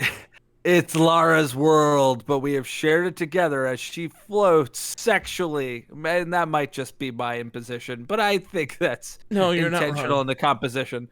But it's In like Laura's what book, Laura's what's really world. weird actually is that like so I think it's meant to be several feet of water, but like the way she's floating, it looks like she's actually just sitting in like a couple inches. She's in a shallow pool. Yeah, but also like just lazily holding her gun in her crotch. Like, it's one of the strangest images in this whole book. It does look like she's just in a shallow pool. I will say that the complication I had for giving this a 9 was that literally the sort of hard line you and I had for the other novels was that if it spent a significant amount of time on the sexiness of Lara Croft, that was a hard no. Yes. We were gonna be, that was something that regardless we were gonna be angered by. Yeah. And this book does that, but I think it's largely being critical of it. I don't know. But it's like that's hard. It's hard. Goes into this It's sort of like when imagery. Like, look at the next page after that, the crazy grin, the weird creepy grin. It's wild. Yeah, part of the struggle is also like when it's sort of like if somebody makes a racist joke, but they're making a racist joke to make fun of racism. But at some point, like what distinguishes, if you're saying these racist things, what distinguishes you from a racist? What distinguishes satire from sincerity? Yeah, so like it's if you're sexualizing her in this book, where does satire or criticism begin and misogyny end? I mean, Nick, it even says on page 85 that not all of the sites are G-rated. Yeah, it does. I tried to see if any of these sites were functional, and I'm going to restate that because Nick, looked away from my mic. I tried to see if any of these sites were functional, and I didn't find many. You got to go to the Wayback Machine. That's true. I should have done that. I'll do it maybe for the gram. Do it for the gram.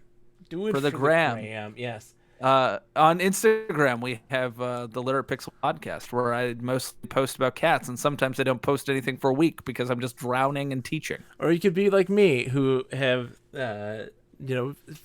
faced serious voice issues and delving deep into depression and oversharing way too much information on my social media. Yeah, we got problems, John. Tomb Raider 1 gameplay strategies. Caves. I begin my adventure in a small network of caves. This is the word salad. Uh-huh. Climb the block to the upper area. Kill the bear from above.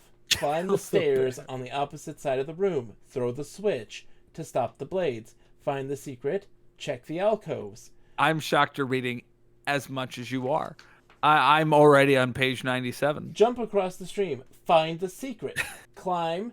Find the secret. Page 101. Yeah, it's this madness. Collect page the 105. Key. And it's done in a way. Word salad. I mean, look. In front, switch. Hole into the shoot many wolves. Pull out the block. It's like vertical. Like the words are vertical. Like I don't. Yeah. What is I the think point of this? One of the days in the future, sweet college days, halcyon days of yore. Halcyon days of yore. You and I are going to have to play a Lara Croft game, but strictly according to the instructions in this thing. I'm down. Do for this. nothing else. Yep. If it does not say it, we do not do it. I'm curious to know how accurate it is. How well it works. The book in the beginning of this actually has in small print stating that they do not attest to the accuracy of the walkthrough, and they're like, look, I don't know if it works. Part of or it, not. like if you go to page 100, there's throw the switch, throw the switch, throw the switch, throw the switch, throw the switch, throw the switch, throw the switch. Like and those are all big and bolded. Like it's what is emphasized. Run, jump, and grab from the ledge toward the guns. Climb onto the invisible platform. Part of this comes off real salty. Like, it comes off like not terribly liking the property. There is an instance where it is like, kill the henchman, kill the henchman, kill the henchman, kill, kill, kill. Oh, on page 104, we got another throw the switch. Throw the switch. Throw the switch. It is just... So there's like... I think somewhere in here... and I don't have the patience to find it or to analyze it. I begin facing Nala's enormous mutant.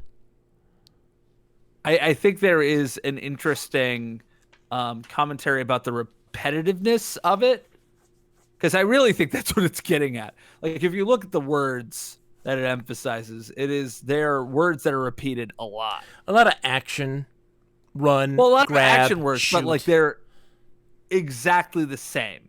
Yeah. It is throw the switch a billion times. Kill Dodge. Kill the. Yeah. Anyway. And then it goes we get to the birth of an icon. And it's not that important. Look, they're like, hey, we were at E3. ADOS propaganda.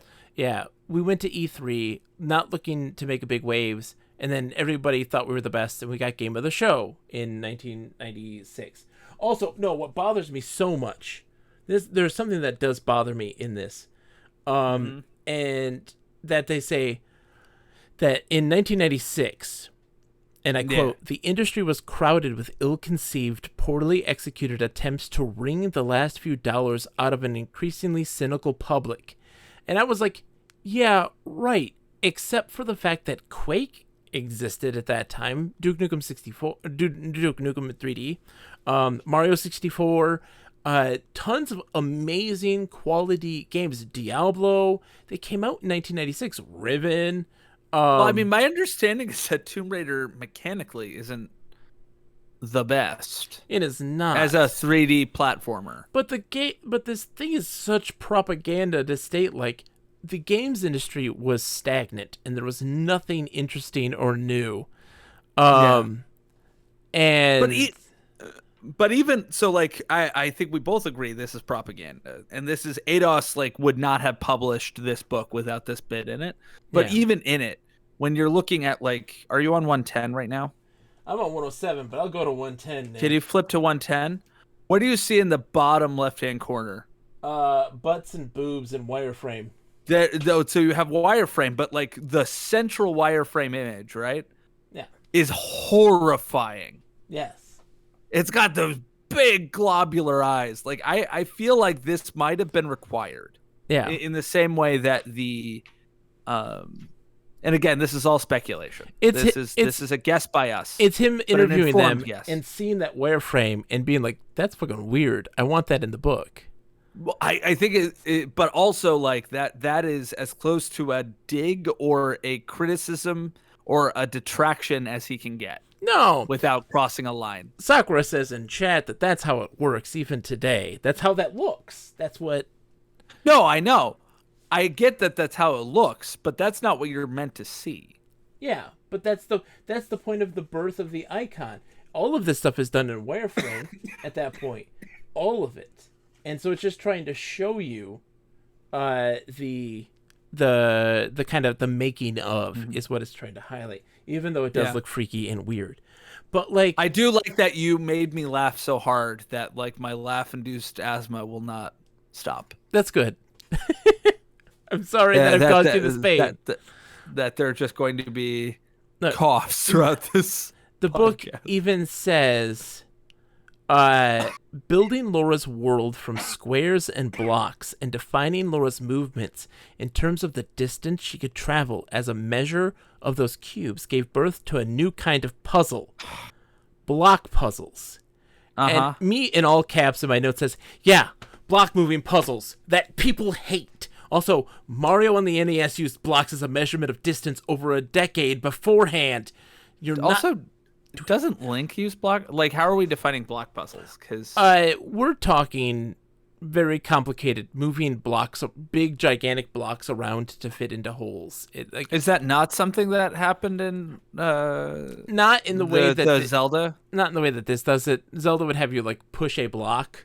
It was they were a lot more simple then at that point. I mean, I guess the Zelda and the SNES might have, but those were like more just move things into place on that two-dimensional plane. And there's a lot more going on here that really annoys the crap out of people. Because is that a weird head to like place your laurels upon?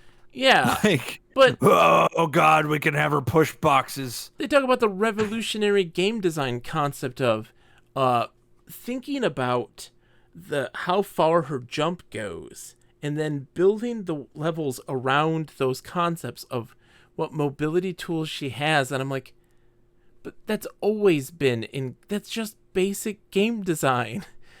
Like I said, yeah, is that even what the attractive part of her initial video games was? That's them patting themselves on the shoulder saying, we thought about stuff in our game design, that we were trying to actually think about level design. Doesn't everyone though? I mean, no, they don't. You say this, but they don't. And especially in the 1990s, they didn't. Okay, sure. And I was born or 5 in the 90s. And that was where the quote came about the future of Lara Croft. They're working on Lara Croft Tomb Raider 3. And now, for example, like what to expect is, for example, has anyone else noticed that Laura has never shown her ears? She just might. ... They actually used the proper ellipses here. I'm proud of them for this. Mazel tov.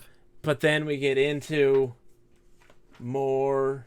Hold on. There's a lot of talk. It's nonsense. More word salad. Tomb Raider 2 guides. Not interesting. Not great at all. And immediately into Tomb Raider Gold gameplay strategies. Again, not interesting. Not great. Filler. Pretty boring. I don't know if it's filler. I think there is something artistically there. They had to but it is... include it because it's a Prima guide. You know? Yes, but I think, like, again, when we're on... Go to page 124. 124. Yep. Going back. So, green and purple this time. Throw the switch. Throw the switch. Throw the switch. Throw the switch. Throw it again on page 125. Throw the switch.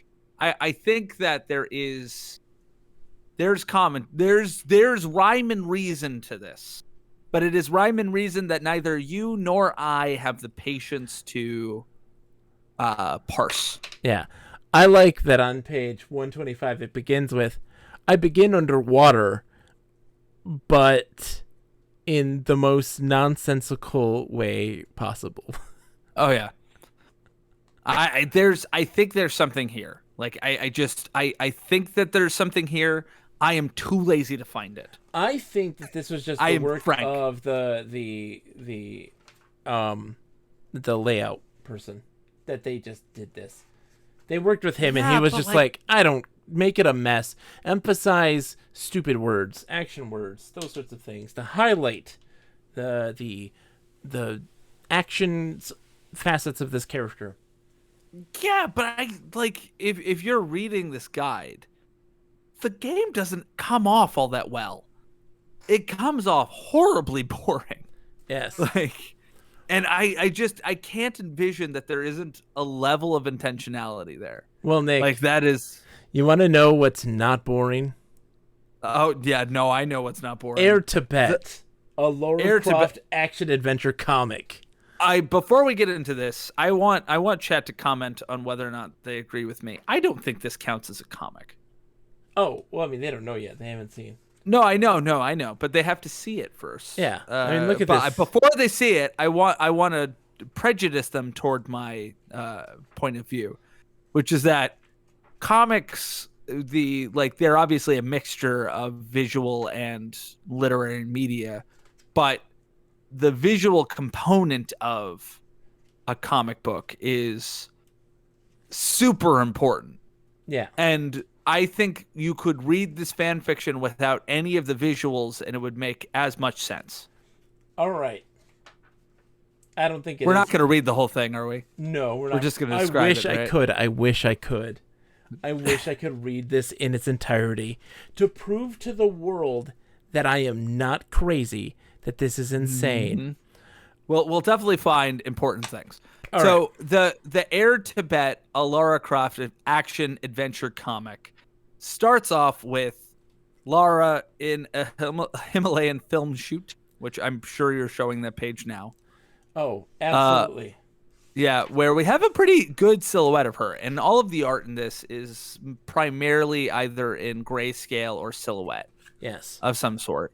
But she is there because Damien, a director, wanted her Damien's to be there. not the director.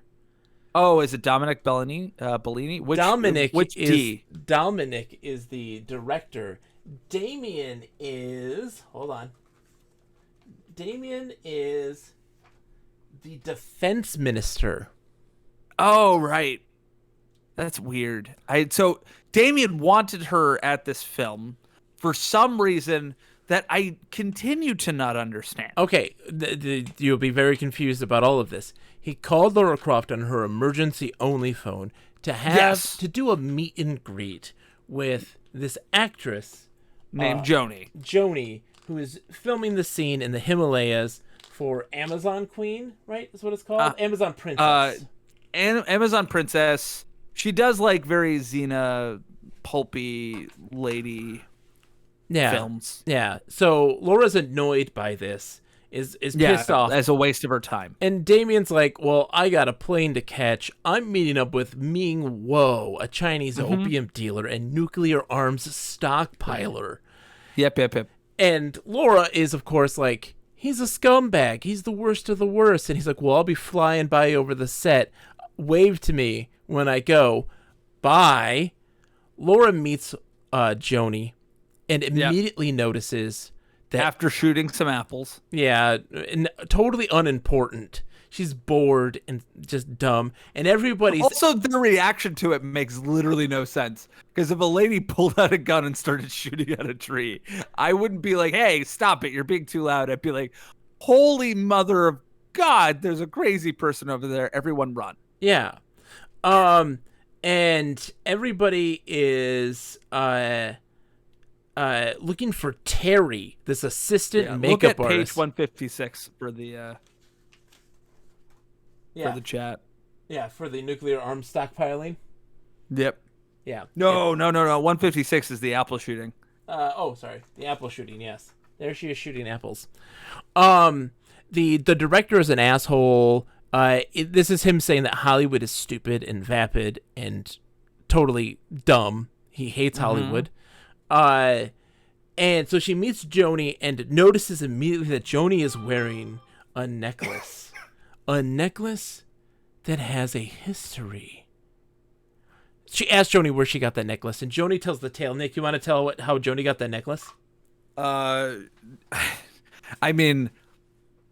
How much detail do you want me to give? Because this is typically where I would jokingly be very reductive. She goes to meet Ming Wo. So we're not even going to give it to me. Yep. And she's flirting with his son, Ping. Oh, it's something that I do want to say is that something that's very weird is that at this moment it goes to third person plural. Yeah. So we're initially in third person singular, normal narrative. Oh, he does this a lot in this thing too. We flash back to, we go to like the royal we. So we flash back to the previous night. Yes. Which is a very script sort of thing to do rather than a narrative of any sort. Yeah. Yeah. So she flirts with the son Ping by stroking his genitals under a table.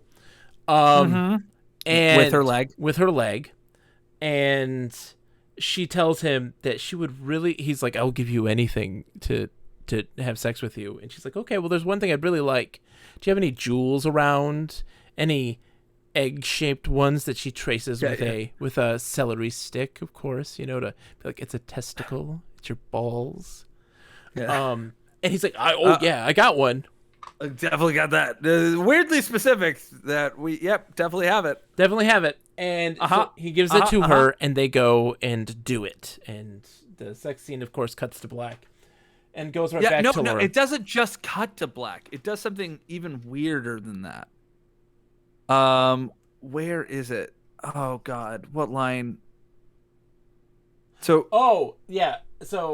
it's she places it around her neck, puts her arm around Ping, and with the other reaches to pull blackness down from the sky as though lowering a blind. Yes. Like, that's so bizarre. I mean, it makes more sense, I guess, later, sort of. But it's still weird. Then we go back to the third person plural perspective. Yeah, Laura. Where now we're back at the film shoot. Yeah. Here's the thing. All of a sudden, the plane goes overhead. Mm-hmm.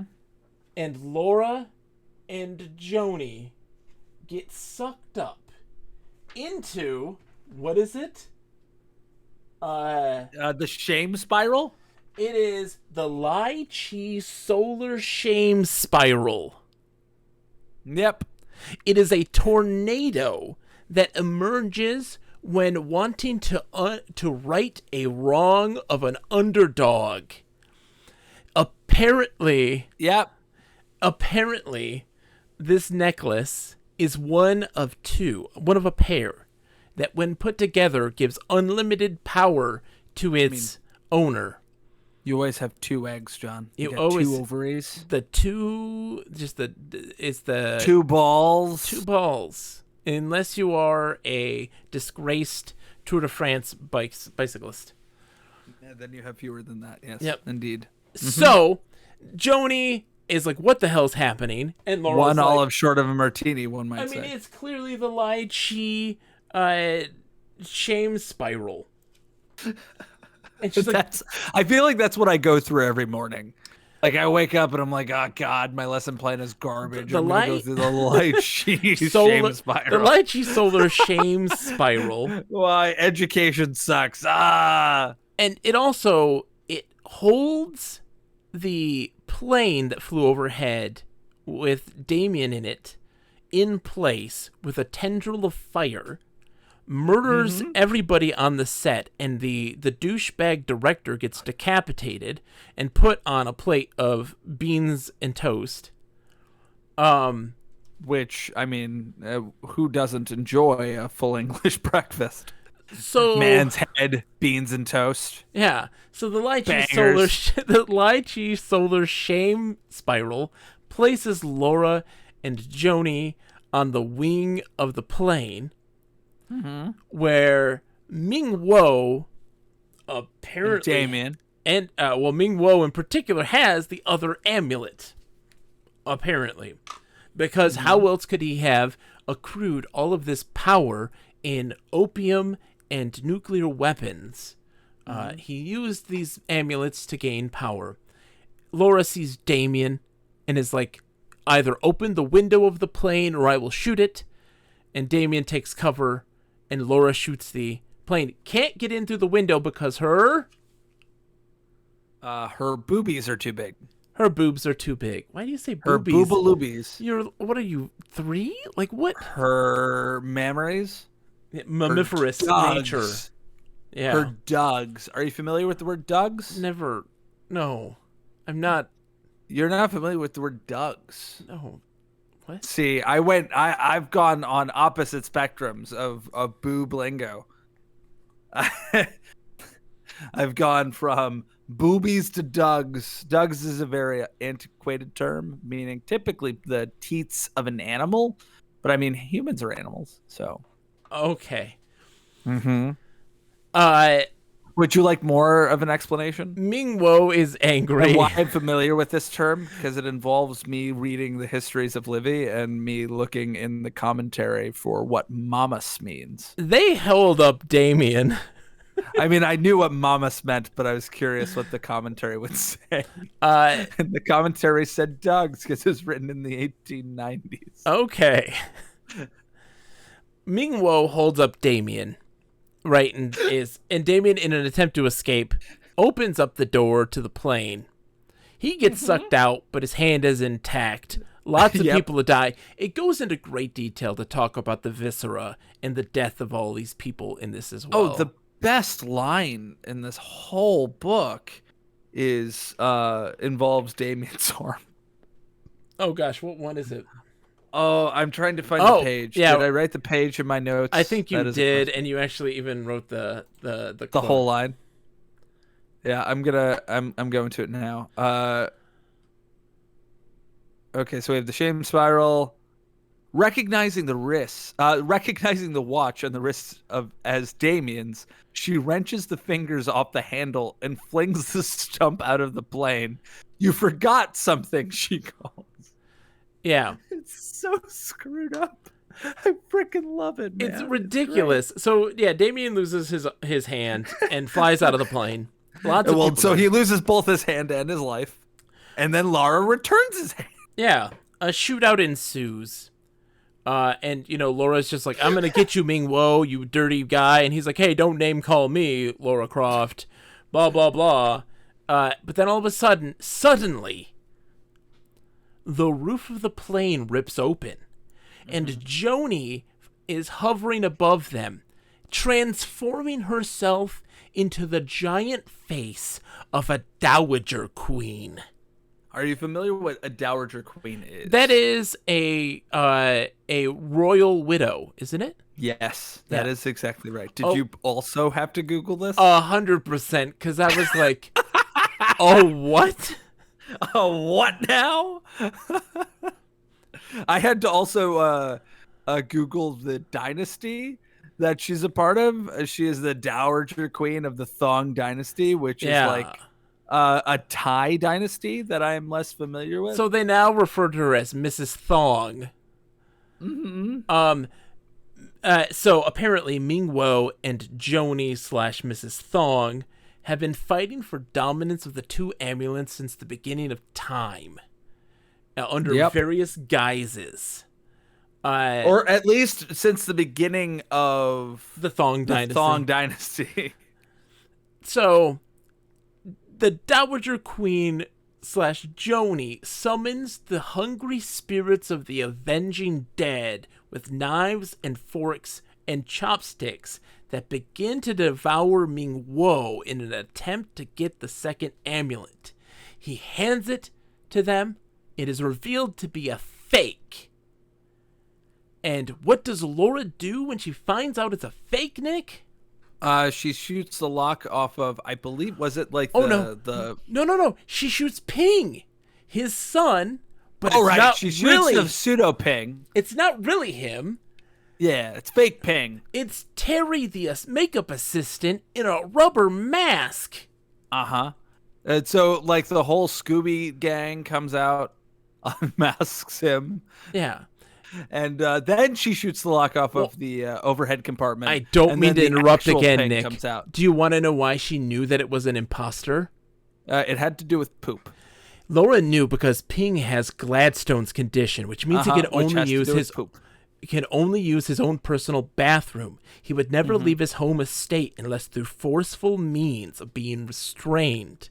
So she knew that wasn't the real Ping because he can't use any toilet seat other than his own from his home estate.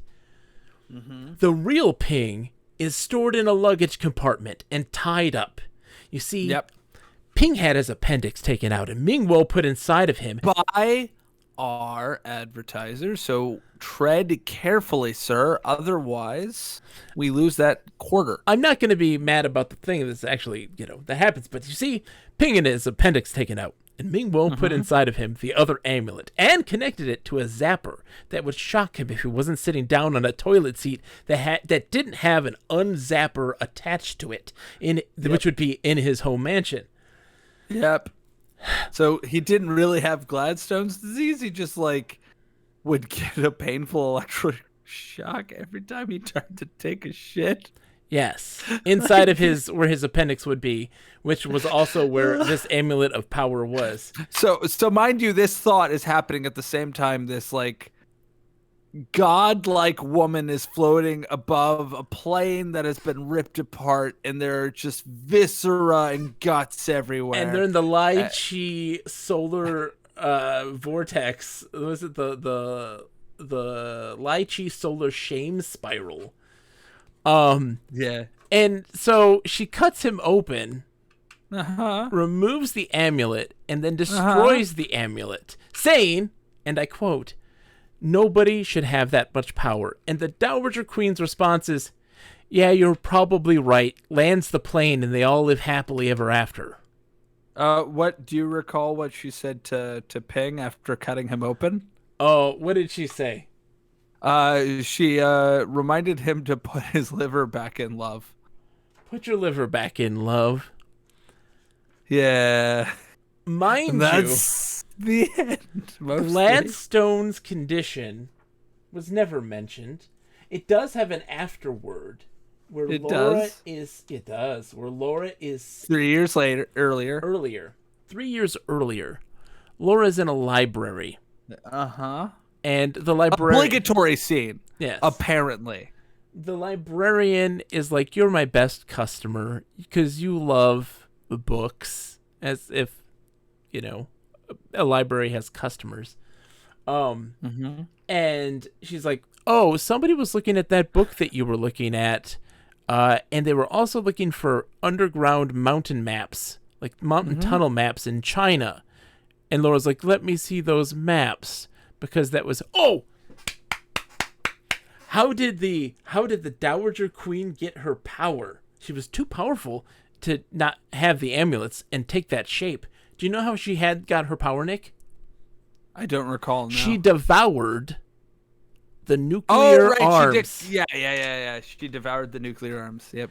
She ate Ming-Wo's nuclear arsenal, and that gave her the power to take the form of a giant face. I mean, if I ate plutonium, I'm sure I would be more powerful than... It certainly would not kill me. I am astounded. Was that a question from the chat, or did you just have a... I just had that. A moment. I had a moment. Because that was, ridiculous. It's like, "How are you so powerful right now?" And she's like, "Oh, I just devoured your nuclear arsenal to get myself a little energy boost." And yeah, so she goes to the library, and this is how she knew all the things that were relevant to the plot of the main fanfic, and then we're done. What a stupid fanfic. This is garbage. That's not at all what I took from it. I do not use the word garbage for anything. I love this. Was so much. Also, garbage. you did. I'm pretty sure Rogues, not on the podcast. This is if we're rating his fan fiction, I just bumped the microphone. It's a Rogues Hour out of 10. Probably, yeah. It's a Rogues Hour out of 10. Love it, though. Nothing made any goddamn sense. I think it's intentionally. Why was garbage. Why was Terry wearing a rubber mask posing as Ping? Terry. Who is Terry? Terry was the makeup artist. No. I know, but previous to this moment, we had never been introduced to a Terry. They just kept shouting, "Where's Terry? Where's Terry?" Yeah. It was Terry. The dumbest thing ever. And so I don't know. Yeah. The Gladstone's condition, appendix being taken out. Great. All excellent. Wonderfully weird. The Dowager Queen. The I'm a big fan. Chopsticks. Right, you forgot to mention that they were throwing utensils, and that there were undead attempting to eat Ming-Wo, and then they successfully ate him. They successfully ate him. Correct. They were in mid-devour when he produced the amulet, and And they're like, oh, never mind then. I guess we're fine. And then it turned out to be a fake, and so they just ate him. Yep. Mm-hmm. Do you have any other thoughts about this, John? The only reason I ask is because I'm having a bit of a plumbing problem. A plumbing problem? Yeah, I'm having a bit of a plumbing problem. So do you have any lingering thoughts? Oh, do you have a real life plumbing problem? No, can you take a look at it actually? What is it? What? I don't know. I'm not into this bit. Oh, what is that in there? It looks weirdly leather, John. Let me try to get it out. Let me reach in there, just elbows deep into your toilet here. Yeah. Let me take a look. Uh-huh. Is there an anti-zapper? Oh, how are you breaking your? Oh, It's beautiful. Oh, you got like weird rubber bones to get around the S bend. That's disgusting. Oh yeah, man. You should see. I'm very limber. Yeah. And Nick, what are these? Those are the reins, John. Why, Nick? Mm-hmm. I never thought. I had no idea where you were going with this bit, by the way. It took me a second. So just so everyone knows, we literally never write that bit. It is just something that portion of the podcast is just something that we always improv. And then the other person has to like try to sort out what is happening in that moment. I mean, I guess it makes sense. I was like, oh, because the next thing that we're going to be reviewing is the Nintendo Adventure Books #1, Double Trouble. Super Mario Brothers. It makes perfect sense why I would do what I did. Super Mario Brothers book. It's a choose your own adventure style book written by Clyde Bosco. I'm super excited for it. Here's the thing, folks. If you know me, I'm a firm lover, a passionate lover, a caressing lover of MMORPGs. I've talked before at great length. One second. That just sounds like such a non sequitur. Why? Because we're talking about Double Trouble, the Nintendo Adventure books featuring the Super Mario Brothers book. And you're like, you know what I love? MMORPGs. We're going to get there. I have talked at great lengths about a particular MMORPG called Castle Infinity. It is a children's MMO. It's a puzzle platformer where you have to save dinosaurs from imprisonment in an alternate dimension where they survived and were very technologically advanced. And it also taught you Esperanto, the made-up language. Clyde Bosco. Which, Lord knows, you love made-up languages. Clyde Bosco is a pseudonym for a person by the name of Russell Ginns, who is the man who designed and created Castle Infinity. And we didn't know this until like 2 days ago, and it blew my freaking mind. Yeah, it's really interesting, the author of the book. So often when we're trying to assess the quality of a novel or any work, we try to locate where the author's name is and how large it is.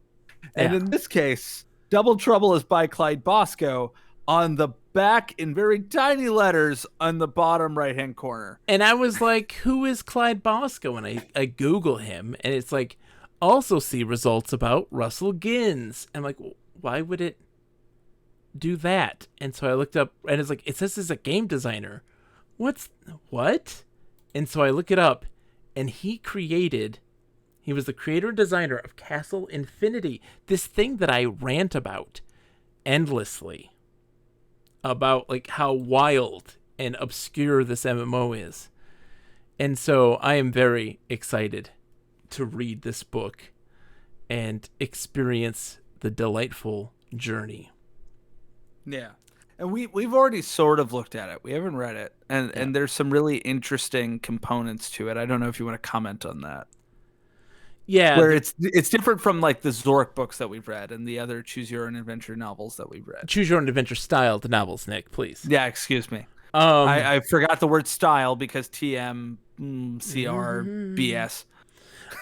So, what determines how you progress is based on actual physical puzzles and mazes that are in the book itself. So it's like, hey, pick a path and follow that along, and it will lead you to the page that you need to go to, or you'll earn this item, and then later on it'll reference, hey, which item do you have, and that determines how you're going to progress in the story. And so I feel like it's going to be what we want in a choose your own adventure style book, where it's a lot of tiny deviations that constantly reconverge just to tell a different story, but always keeping itself on track. And I think it's going to be interesting. Yeah, it's something that I think you and I found frustrating, especially about the second Zork book, the Malifestor Quest, yeah. was the lack of variance. And the lack of like legitimate variance. Like there technically were other paths, but those were all death. Yeah. So we're hopeful that now that there's more of a random component, or not exactly random, but well, no, there's a situation where the decision that we have to make isn't based on any logic. Yes. It's just, hey, pick a path, and that will tell you what page to go. And it's not going to doom you, but it's going to give you a different experience, even if it's a small deviation. Yeah, I will maintain, though, that in the Zork quests, there's not much logic. Well, you could try to outthink it, but it is at best a flip of a coin. A lot of the decisions are like, hey, do you remember this clue we gave you so many pages back? But, in Malifestor Quest, that's true. But I think that in both overall, most of them are either very prima facie, obviously, that's the right decision, or it's a coin flip. Yeah. Well, Nick, we're hoping that that's not the case with this one. Well, Nick. Yeah. I think that was a pretty good podcast. I mean, I coughed a lot.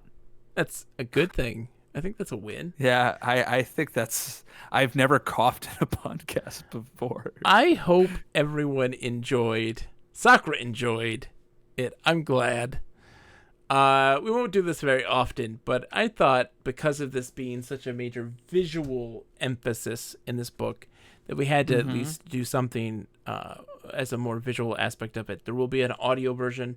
I will upload this onto YouTube as well. Please also listen to that, even if it's just with it off. Oh, yeah. Like muted. AFK listen just for the listens. I know. The whopping... Please.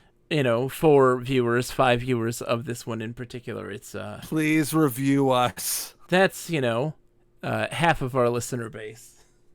Give us 5 stars and glowing commentary on Apple Podcasts. Nick wants you to worship him like everyone worships Lara Croft right now in this day and age. Indeed. Lara Croft is still very, very in the zeitgeist. Very much. In fact, presently, she is the president. The president? The president of the United States of America. And there was silence. All right, folks. Everybody. That's going to wrap it up. I'll be streaming again home for Christmas sometime next week. I don't know how I'm going to feel after all of this. Should I stop the recording, or are we still live? You can stop the recording, Nick. That's fine. We're still live. I'm gonna stop the recording so that I can not talk like a weirdo anymore. Sakura, there may be some gambling. I don't know when exactly. I'm gonna see how tonight goes in the aftermath of all of this talking. Hi, Sakura. How are you doing? I feel so bad because I haven't been able to really talk to y'all. I know. We love chat. Hi, chat. Hi, chat. I'm waving at this other camera that is not the one. Hi, chat. Hi. Yeah, and also feel free to tell us how that went and if that was at all enjoyable for you. I thought it was good, Nick. I enjoy talking to you.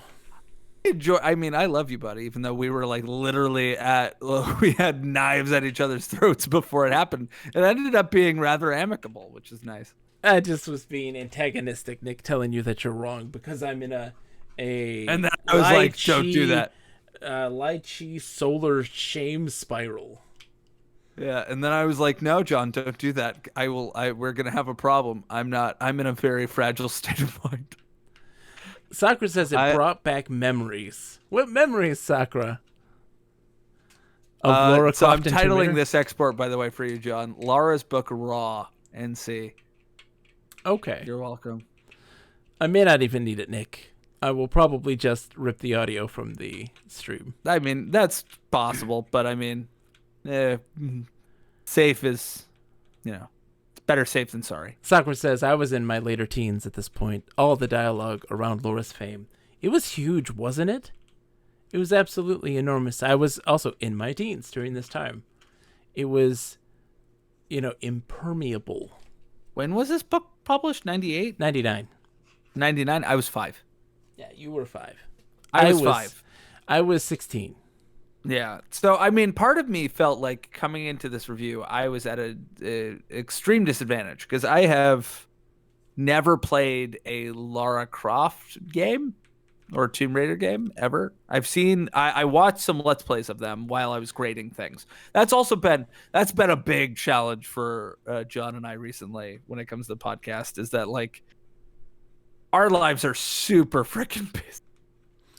Yes.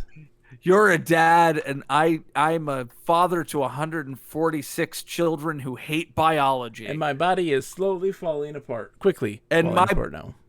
body is quickly falling apart at a younger age.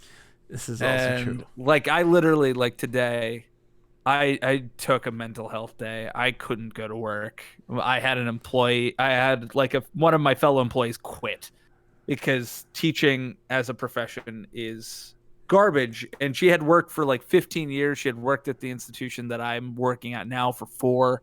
And she was like, I just can't at this place anymore. So she called it quits. And I'm like, she was like an amazing educator. And I'm like, this is hard. We're still live, Nick. I know. I'm being honest. Education is difficult, man. It is. You're right. It is a hard profession. I don't know how suited I am to it. Well, I might go fall asleep into this. Ridiculous is that this was only a 2-hour podcast, and I feel like I'm that my voice is just razor blades currently. We gotta like get you on a regimen of tea or something. What Nick, is going on? I am drinking an excessive amount of tea. Maybe you need to try bourbon. That's what I do. Yes. That isn't at all an unhealthy coping mechanism I have with like the amount of work I have to do and also the responsibility. Yeah. Not at all. Nope. Not that. Yeah. No. You've been plagued by voice problems and other problems as well, but voice problems predominantly. Yeah, I mean, brain worms are things that you and I share. Yeah, brain worms are definitely a constant problem. It's the human condition.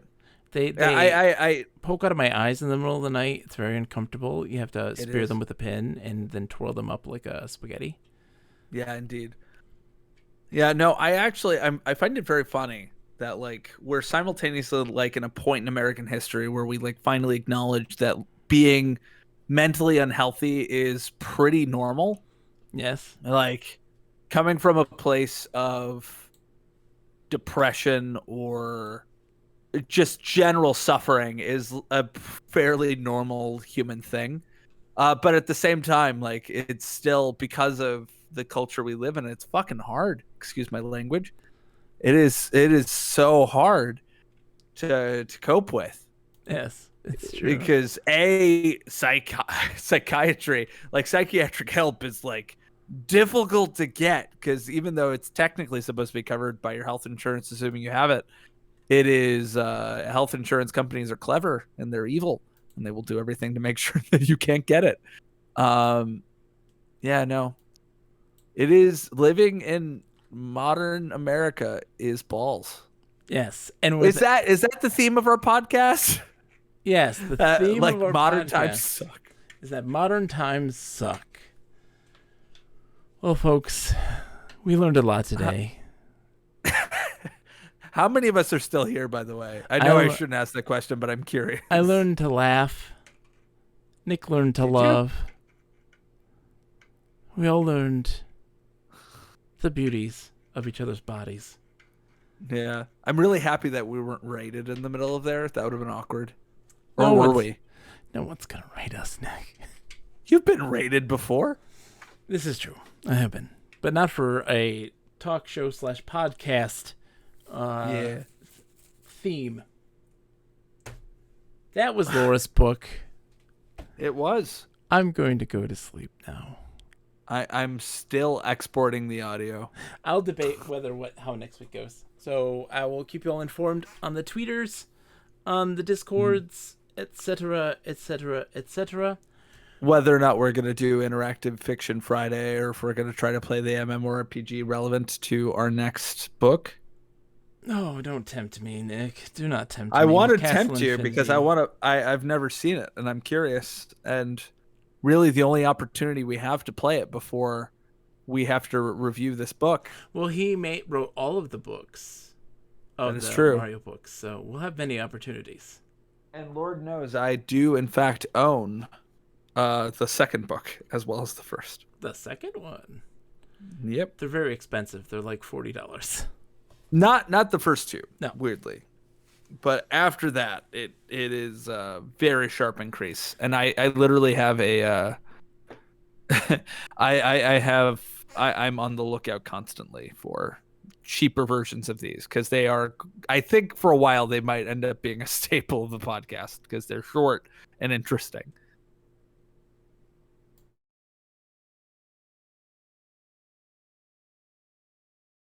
What else can I say? Well, I'm talking about the properties of water in my bio.